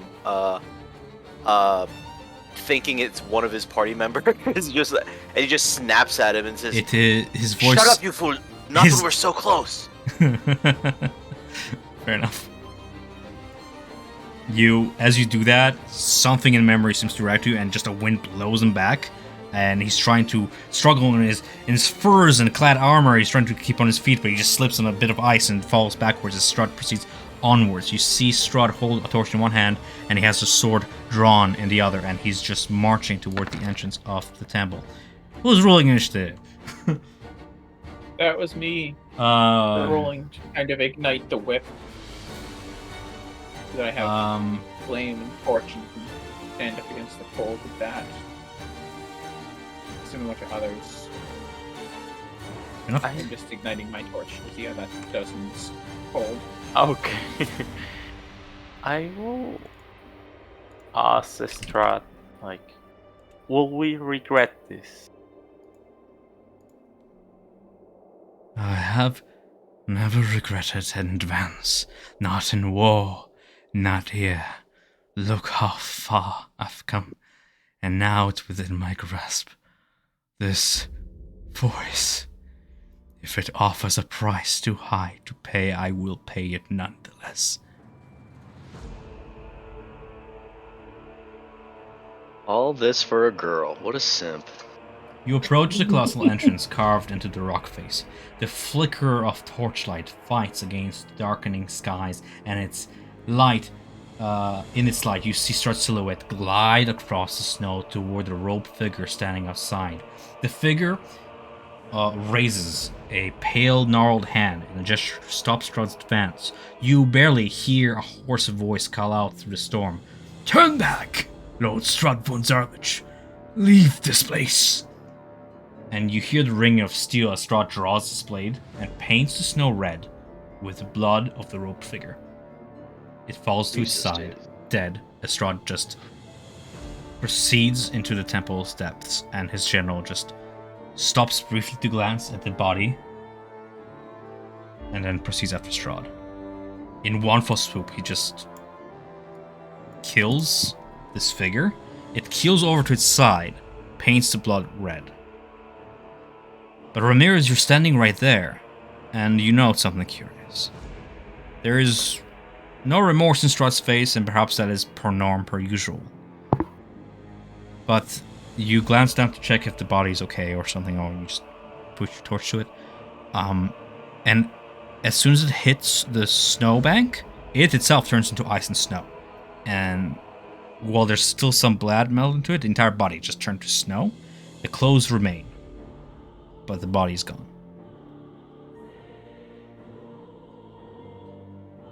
I will spend a quick minute heading down the coast looking for any type of insignia or a ring of some sort that has a signet ring of some sort or something to say, I am a member of this thing. That You is not find told it for. were a pendant that is slowly turning from gold to ice and is melting away. And in those moments before the transmutation is complete, you see that the sigil is encompassed in a circle, but contains 9 smaller circles in a concentric kind of pattern. And each circle holds 3 more. Like, do I need to draw it? I think I understand. It's circle with circles. A circle made up of circles, and each of the subcircles have subcircles within them. Circles. Yep. Inception, but on Yeah, circles. that's basically what I thought. There is more Circle written within in a glyphs circle. that you can't make out for them melt away. But yes. Yeah. Yeah, I'm not gonna force you guys to do any actions, so what do you do? Strahd, you use the triggers to just proceed deeper into the confines of this place. Follow. Yeah. Casimir, Move. Casimir is like lockstep with Strahd, so he doesn't go forward, but he doesn't fall behind. You pass by a haze. It seems that in his battle fever, Strahd did not take into account the exact location. He followed the voice in the wake of its calling and did not take into account the exact path he took to the room he stands in now. Nonetheless, you pass by a few more bodies as Strahd has just wreaked havoc and massacred anybody who stood in his path and now stands in this library chamber. Following the massacre left by Strahd's wake, you enter a stony library with tall walls ending in a vaulted ceiling up high above. Covering the ceiling is like a fresco that depicts what looks to be angels being set ablaze in a hellscape. Standing against the grey walls are these black marble bookcases. On their shelves are hundreds of well-preserved tomes. Standing before Strahd, one hand on the railing of a spiraling black and gold marble staircase, is a figure in these dark red robes. Like almost exact to the figures, the corpses you pass down the hall, the corpse at the entrance. They're all the same figure, the same voice addressing Strahd, the same thin, pale hands gesturing for him to stop. Its flesh is pale. Yeah. Question: the bodies that we've passed, have they all also been turning to Snow and ice. Yes. Okay. You can roll an Arcana check if you want. Sure. If you're still pondering that. I love Arcana checks this session. Lots of magic. Really well. What's your total? 15? 15. You've heard of like high level spellcasters who are capable of simulacrum. Ah. Okay. A feat for most, a cantrip to whoever this person is. You look up on this spellcaster. Its flesh is pale white and seems to move like a fluid thing beneath the various tattoos upon his flesh and his scalp that's been shaved clean. Strahd brandishes his sword at the robed figure, snarling, "Out of the way, Xanther. You denied me my rightful claim once before. I am the ancient. I am the land. And by right of conquest, the knowledge contained within this place is mine to claim. Step aside. The robed figure lifts his head and speaks. We are disappointed in you, Lord Strahd.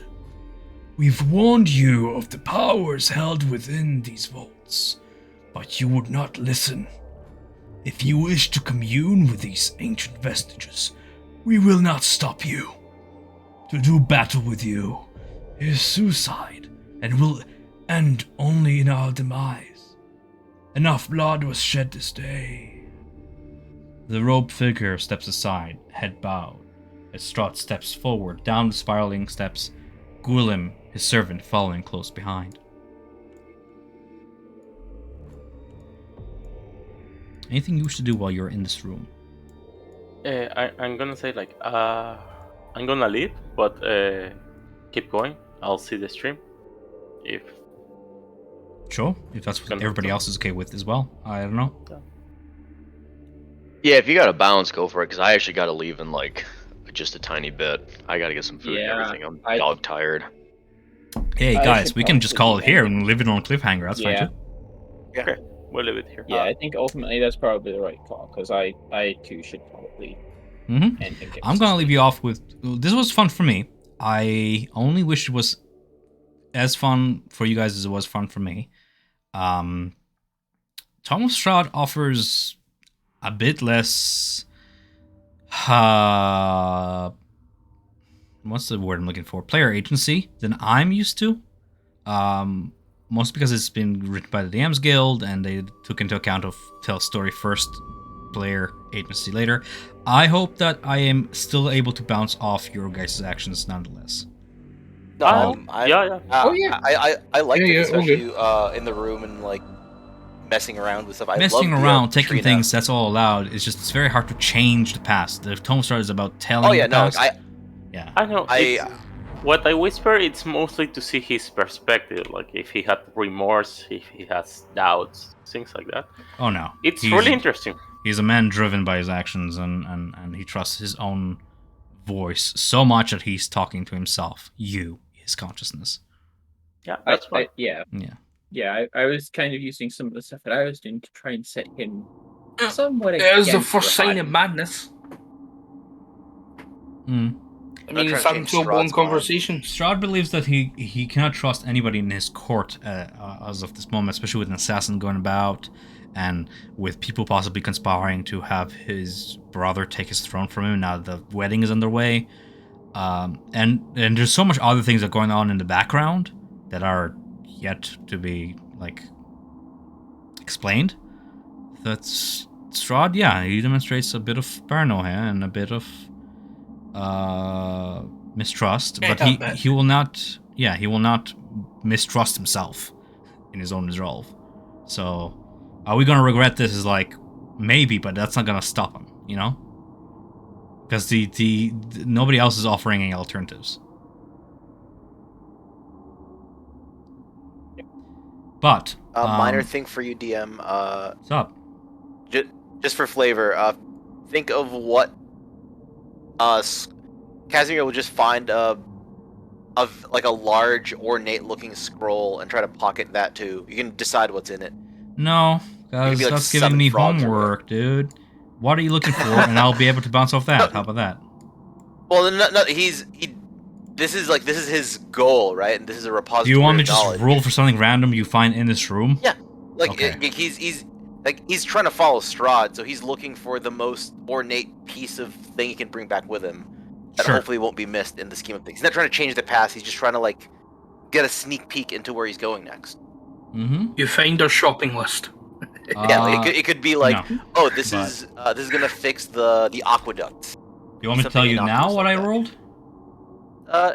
That's up to you. You can come up with it between now and next week, or give it to me if it's ready to go. Because he's gonna read it when he comes out. It's gonna be something he'll pour over once we Think I get have out / if we get out. I'm just looking for the right table because I have it. I just need to. Oh, I was giving you an out. Like if you didn't have the table, you had a week. But I should have known you No, already had I the have it table here. I had this somewhere. prepared. Absolutely. It's just there. It is. I just had to find what it's called. Yeah, sure. 1 second. Roll me a d100. No whammies. I do have to 8. bounce, but Yep. I'll catch up with you guys this week, and then I'll see you boys also tomorrow. Cool. Nay, bother. You Scroll of Mage Hand. you just like mage hand a scroll from off the shelves and you unroll it and you see it is a scroll kind of made for artificers or people who construct magic items. It is a recipe of how to craft what is known as a luck blade, aka a blade with 3 embedded stones in it that upon concentrating and tuning into it you can cast a wish spell 3 times. I'm sure like it makes no fucking sense how to fucking make one. No, given it's how very clear high instructions level it is. and you have in your hands the ability to craft a luck blade. Well, by that I mean either like the Arcana ability or like the reagents, right? It's either You don't have the It's reagents, simple but you to- have the schematics and the recipe to make it. Okay. And should you find reagents, you can make a dagger that grants you 3 wishes. he stares at it and he's just like odd that like the first thing he like This is the first thing you just grab off the shelf. Yeah. the first thing he grabs off the shelf like blows his mind. You want another one? This is how you end the campaign. Do you want to just like scour the entire chamber? You can. I'm allowing it. Well, he's essentially doing it like he's doing this while Strahd. He's more interested in the temple itself because as much as this is good for him, he knows he probably can't build it. He can't make this himself. And he also knows he probably can't trust Brandar to help make it and have Brandar give it back to him to have him make the wishes. I mean, okay. Cool story, bro. But no, he'll I am the he universe. will- I only feed you raw data. That is what you have in your hand. What you do with it is your call. He will continue. He will continue to search for like he's not just gonna like luck blade cool. He'll like oh my god look and try to like take it in and then look for another one, and then but as soon as Strahd walks down the stairs, he's walking down the stairs. I'm gonna say this, as Strahd is walking away and essentially actively forgetting because he's not there in the memory, this like fog begins to consume in your wake and just kind of begins to consume the room behind you. You have time, just not all of eternity, to essentially either follow Strahd or collapse into nothing. He's following Strahd more importantly, and he'll look at one more scroll if you'll let me. Otherwise, his I'll let you goal is roll following D100. Strahd. Fucking real quick, see what you can nab off these shelves. This is like Deck of many things. You okay? He's like you a grab fat kid at like a candy store rod-like right now. object. What I want to see what it looks like. Hold on. The other party members are gonna come back to you with a bunch of like magic items. They're gonna be like, "What the fuck?" You grab this off the shelf. I can't even tell you what it is because you didn't identify it. But you grab this off the shelf.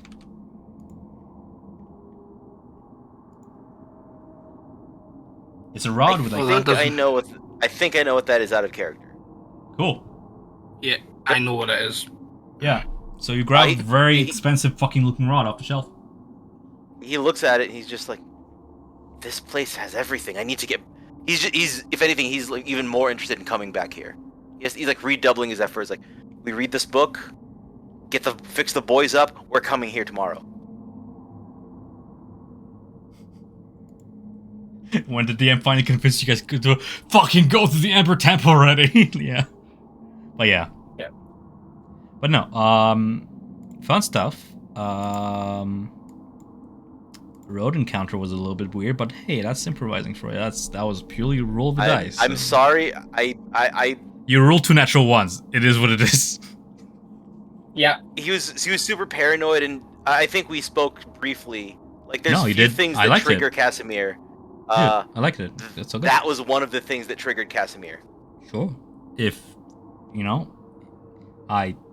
it took me by surprise, not gonna lie, but I liked it.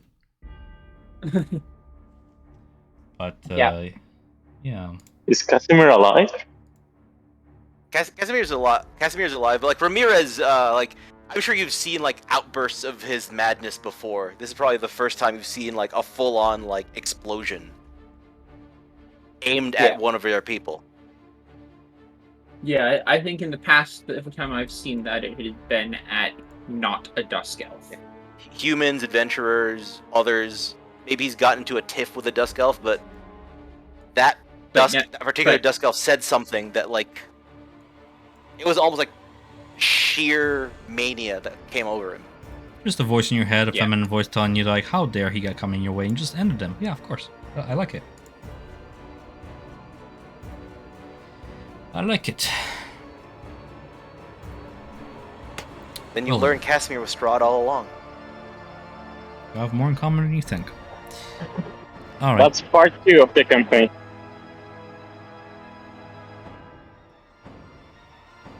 But yeah, unless anybody else has anything else for me, any questions or concerns, I guess we'll pick up next Super session. excited to see the Amber Temple. And then so we're gonna have like 4 Amber Temple sessions. The preview of the Amber Temple, and then the Amber Temple Redux. The Tome of Strahd, being homebrew, crafted by different DMs, did not take into account the element of surprise, meaning surprising your players with location and all that. So in the original one, it's like, oh yeah, have them trail Strahd through half the dungeon. And I'm like, no. No, Strahd Islanders of Battle Fever Rage and we're at the library. Let's go. I'm not doing a dungeon crawl through the Amber Temple with them not really being there. Are you kidding me? No, let them experience it IRL. So weird. Yeah. Yeah, that seems really bang a minute. Poor planning on the original part. Oh, it depends on the table. I just know this table will not stand for it. I'm not gonna ruin the Amber Temple impression for you guys, except for these 3 rooms you will be in, which the thing even we also then get give you nothing.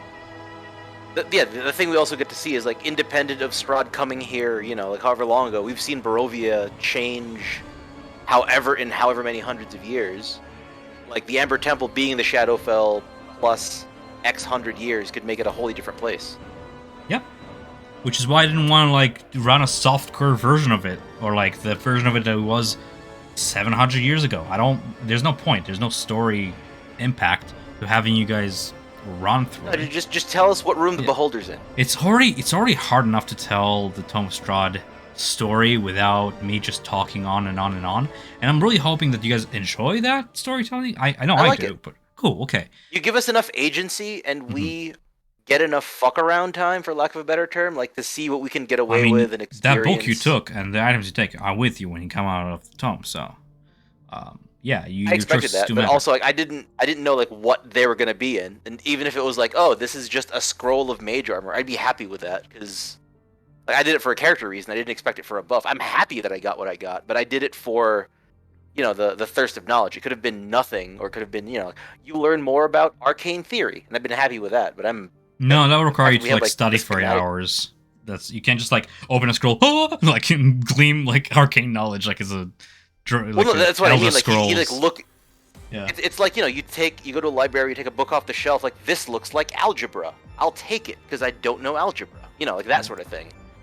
And then he'll learn after. Oh, this was pre-algebra. Oh, this is useless. But he wouldn't know what it was until he spent the time with it. Is what I'm saying. But I've been happy with even that. So like I'm happy that I got what I got, but I didn't need to be anything, quote unquote, like as powerful as it was. If that makes sense. No, you did. You don't realize it, perhaps, but yes, it does have to be that powerful. This is the Amber Temple. I'm not gonna give you a potion of health in the Amber fucking Temple.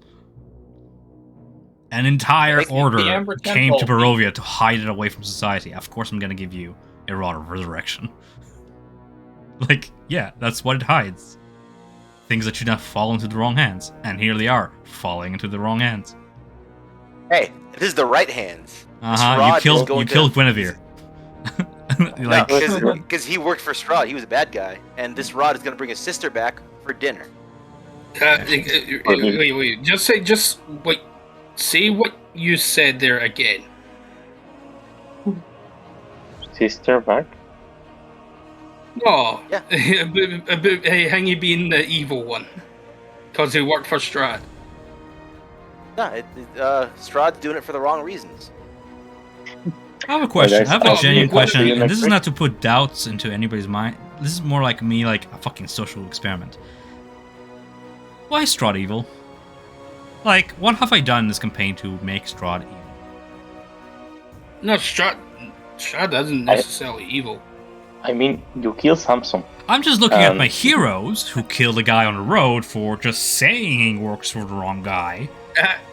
And then I look at Strahd, who I'm like, I really did not do anything evil with Strahd yet. And it's like, are we the baddies? Like, Everyone says he's bad, though. So he has to be bad because everyone says so. okay. I mean, But why? To be perfectly honest, Ramirez doesn't have a problem with Strahd. Ramirez has a problem with Rahadin. Jeb didn't have a problem with Strahd. Casimir has a problem with Strahd because he sent Rahadin to kill his people. For absolutely no reason. Right, absolutely no reason, because Strahd is known for Absolutely just no doing reason. shit for no reason. Yeah, absolutely, total yeah, evil. yeah. Mustache twirling, sent him to kill our people for no reason. Just wanted to genocide people. He just woke up this morning, wanted to genocide. Yeah. Yeah, like only evil people want to do genocide for no reason. Uh-huh. No other reason whatsoever. Totally unrelated to why. To I'm what just saying, Guinevere if was saying Casimir becomes about- the BBG, I just hand you a Rod of Resurrection. I'm like, well, I don't know where this is going. I'm scared. But we'll figure it out. There's no one that powerful to bring back. Dude, it's a rod that can bring anyone back to life if the soul is willing. It doesn't matter when they died. Yeah, but we haven't met anyone that powerful yet, have we? Also, out of character, that's not what You're it does. holding a thing in your... Is it not? I thought it was. No. I know for a fact Nothing, that's not what it different does, because that will be insane. No, That's true res, right? That's true res if you do that. This is True res does not, that, yeah. not even True Res has no time limit. I thought True Res does have no time limit. Nope. 500 years. No more than a century. Even Century, worse. Okay. Yeah. normal res is a year. True Res is 200 years. 200 It's not that years, long. yeah. Yeah, Okay. so... Yeah. With resurrection, it's a century. Yes. And Yeah. True Res like reforms the body if the body's all fucked up. You just need like an eyelash Yeah. and you can bring him back. Yep.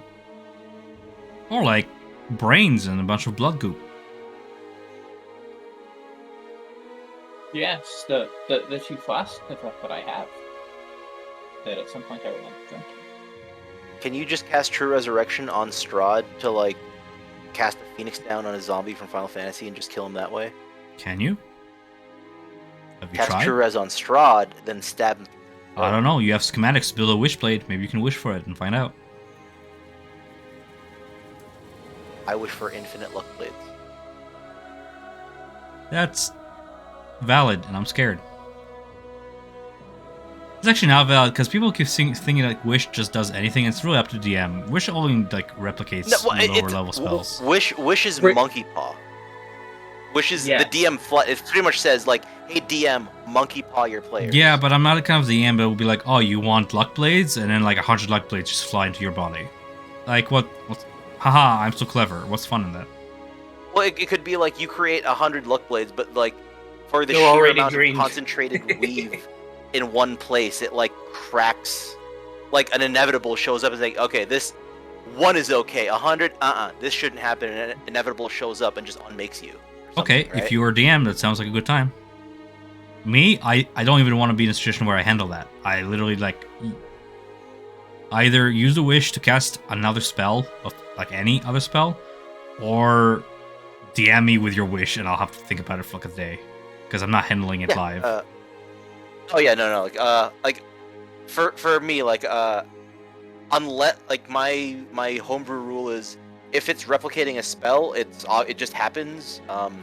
If it's like a wish, give me until usually next session, or at least a day.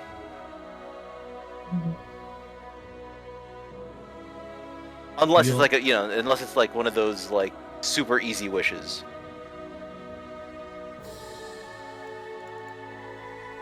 Didn't even get through chapter 5. Huh? I mean, wish 1 would be create just like X hundred female Dusk Elves. That's resurrection. No, create. Spawn them. I guess So that's gross. then That's you're gross. literally playing God. You're literally playing God. Yeah, they're gonna be like husks, soulless. I mean, wait, no. The Then you're just thing being. is- Hold on. They can Then be you're just being brainless the and abbot. soulless for all. Then you're just being the abbot. You're just making Yes. bodies. The abbot, but better. You chased he's him not out of making dog Crash for people. this. So what you're saying is you're going to create 100 Dusk Elf female sex dolls. Yes. I mean, hey, if that's where you want to take the campaign, then that's where you can take the And campaign. then in like 2 generations, it'll all be fine. I won't be. I won't be fine. I'll be leaving with the knowledge. That's what my body did for my D&D campaign. That's that's epilogue stuff, though. That's epilogue stuff. Yeah, but it's forever ingrained in his mind that that's how it ended. Yeah. Well, the alternative would be Like, he just, for all I gender know, swaps the Casimir's entire quest is this. He wants to go to the Ember Temple to make a wish that this happens. And I'll allow it. and you know, we'll just have to live with that. He's trying to bring his people back. I'm just trying to think, like, well, he could also, like, gender swap half of the remaining Dusk Elves, which I think is more fucked up. That is... All of a sudden, Which is the lesser of two evils there. Just 100... Can you imagine the fucking genie standing before you? Oh my god. Who's like, can I you would love that. gender swap half of us? And he just snaps his finger and he's just, I don't know. Done. I'm just picturing Ramirez standing there suddenly going on a pair of tits. The fuck? Yikes. What's sake? The question is, who becomes a female Milos or Vratislav? No. A line, I've drawn it. They're not Dusk Elves anymore. They're objects. How They're dare walking you? objects. How dare you? How dare you? Well, wait till we know what he's been doing them while they've been in his house all that time. Those are unfounded rumors that the rest of the village says. They just sleep on the floor to keep the Vistani away. I don't know if you can, Sure. like, come back to your village anymore, dude. They're I gonna know. be like, oh, remember Guinevere, our elder? Yeah, what happened to him? I don't know, he just never came back from the roads. Yeah, that's why he asked Zavik to tear him apart. Meanwhile, the werewolf- Strahd, the the werewolf ancient, did the land promised, like, immunity to all Dusk Elves. Well, I guess not all of them. Savage died. He'll be fine. Whatever. Yeah, it wasn't Strahd related, it was Barovia related. It was Casimir related. Coincidence. Totally coincidence. But he's doing it to bring his people. You guys don't understand. He's the good guy here. He's trying How to keen are bring you his on people enrolling a back. new character for next session? Like, if Strahd shows up and says, like, listen, I'm the Ancient of the Land, I'm Lord of Land, I'm the King, I'm the ruling power here. I've seen what you did, and that's capital punishment. Like, you're going to get executed now, because that's murder. What do you call, like, murder of your own race? I don't know. Whatever.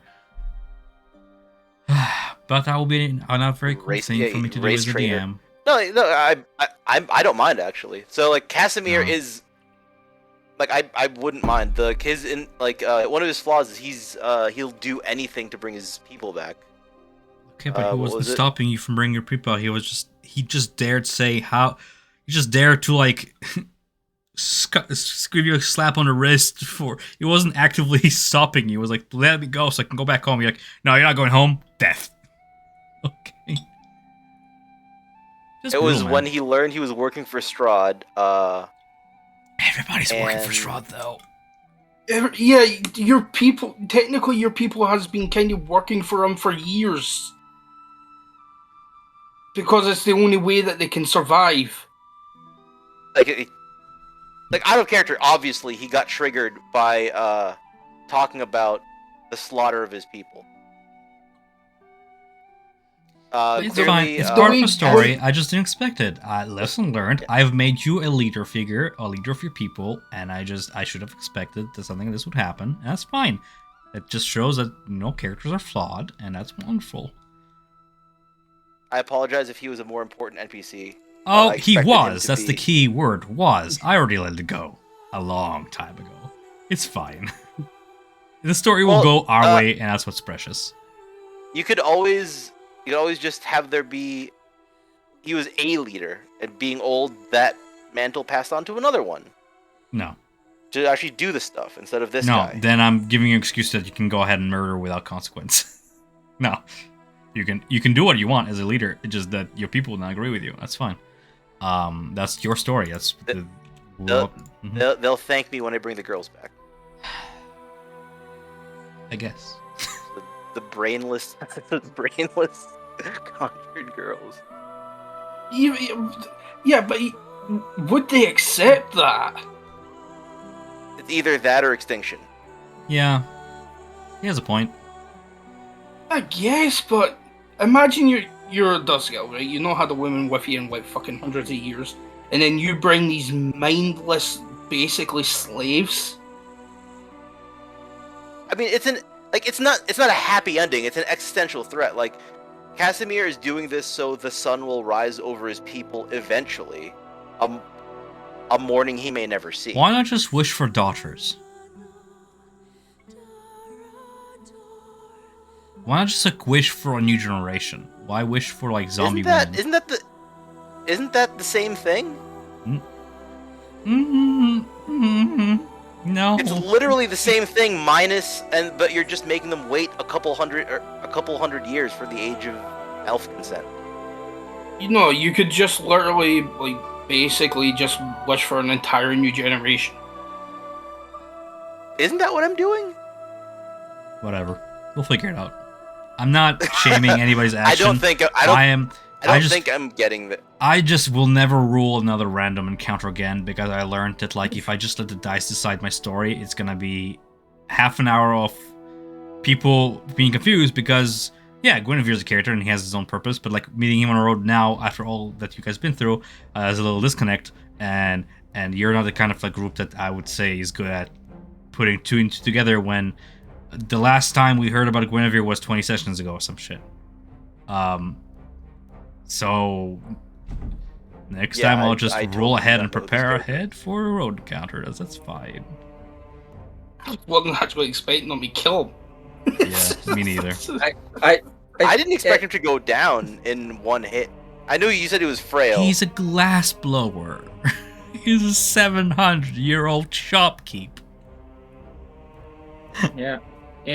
He was. Yeah, I tried to let him get past. As fast as we've made him up, he died.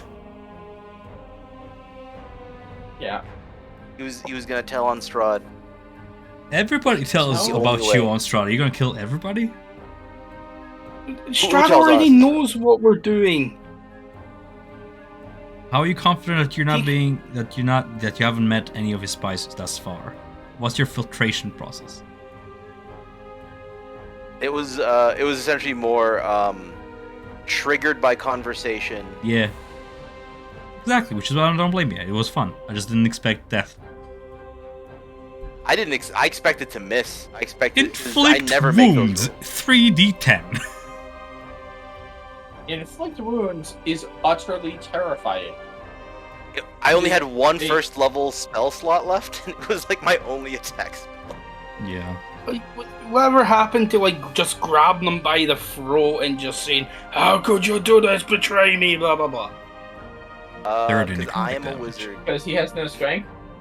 Let me hit him with 6 times the damage required to kill a commoner. Yeah. It's what happens when you're a higher level caster. You just fireball people thinking they're gonna live. It's whatever. It's not my fault he couldn't handle 40 fire damage. It's fine. Whatever. No, it was good and fun. Just unexpected and funny. Yes. The important thing to remember about commoners is that the average commoner will fall to 4 rats fighting them. But they're big rats. But anyways, all in all, yes, but still. All in all, not You bad. know I make flawed characters. I didn't mean to make it so murder hobo-y. but I make flawed characters. Question to you guys He's for not next Jebby, session, because I gotta go soon.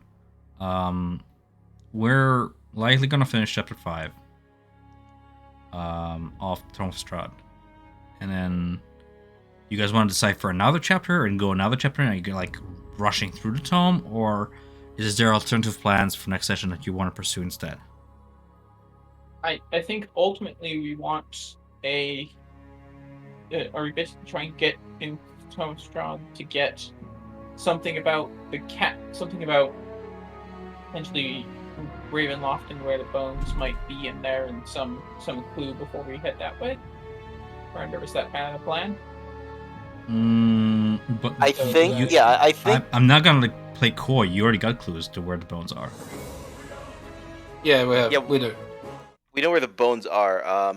I thought it was Tome of Strahd to glean more information, to talk with him more at dinner rather than just like, hey, what's up? Well, really, what do you want to talk to him about dinner in the first place, right? Because it's the same thing with I'm putting you before Strahd now, and you guys need to put effort to like find what to tell Strahd so it actually hits a nerve. The truth of it is that Strahd knows more about you than you about him, regardless. Yep. What is it that you want to bring up from the tome that you want to bring up at dinner? Well, now we see exactly what he is doing it all for Tatiana. And we'll see like how that first meeting goes, because clearly he got Sergei out of the way. I assume there has to be an entry where he gets Sergei out of the way, whether he kills him or like banishes him, turns him into a monster, or whatever. We'll see how he feels about that. And then we get to see the night where he unprompted sends Rahadin to kill his own people. And we'll see what he's had to give up for at the Amber Temple for his powers. And we'll Half see of me is tempted to run a Tome of Strahd through RP Chat, but that'll be unfair for people who don't follow RP Chat, because we have the option of just speed running through it, and I'll just describe what you see, and you can react to that stuff, and I can reply over the week. Or we could just save session to it, and we could just steadily go over it in session. If you guys don't mind me essentially monologuing for like 2 minutes at a time. No, I like that, actually. It sets the scene, and you always... I've had DMs that has like the same picture for like 4 hours, which is boring, but you always have either something interactable or like a map or an interesting picture. Yeah, I'm sorry I don't have the whole map, and this is all I have, but seriously, dude, like, the Amber Temple but like... it's huge. I'm not gonna run you through a dungeon. Well, yeah, like, but I think even independent of that, like, you have enough to, like, spur on the imagination where even if we're in one room for long enough, like, you give us enough to... Yeah. It's why I'm really disappointed in those, have you ever seen those old modules where they have the either black and white or, like, white and blue ink? Yeah. Maps, oh, yeah. Where it's like, I don't know what I'm looking at. It says a statue, but it's like a fucking circle with a star in it. I don't know. Yep. I got those. I got a couple of them laying about here somewhere. Yeah, I have a couple of AD&D modules on the They're shelf. good for the table when I'm nobody's staring at the map them. and you're using theater of mind anyways, but when you're playing online and you're staring at it for like an hour, it just bleaches my eyes. Yeah, I'm looking at a number of them right now. I've got a couple of them somewhere for when I used to play. I think they're in a tube in the cupboard.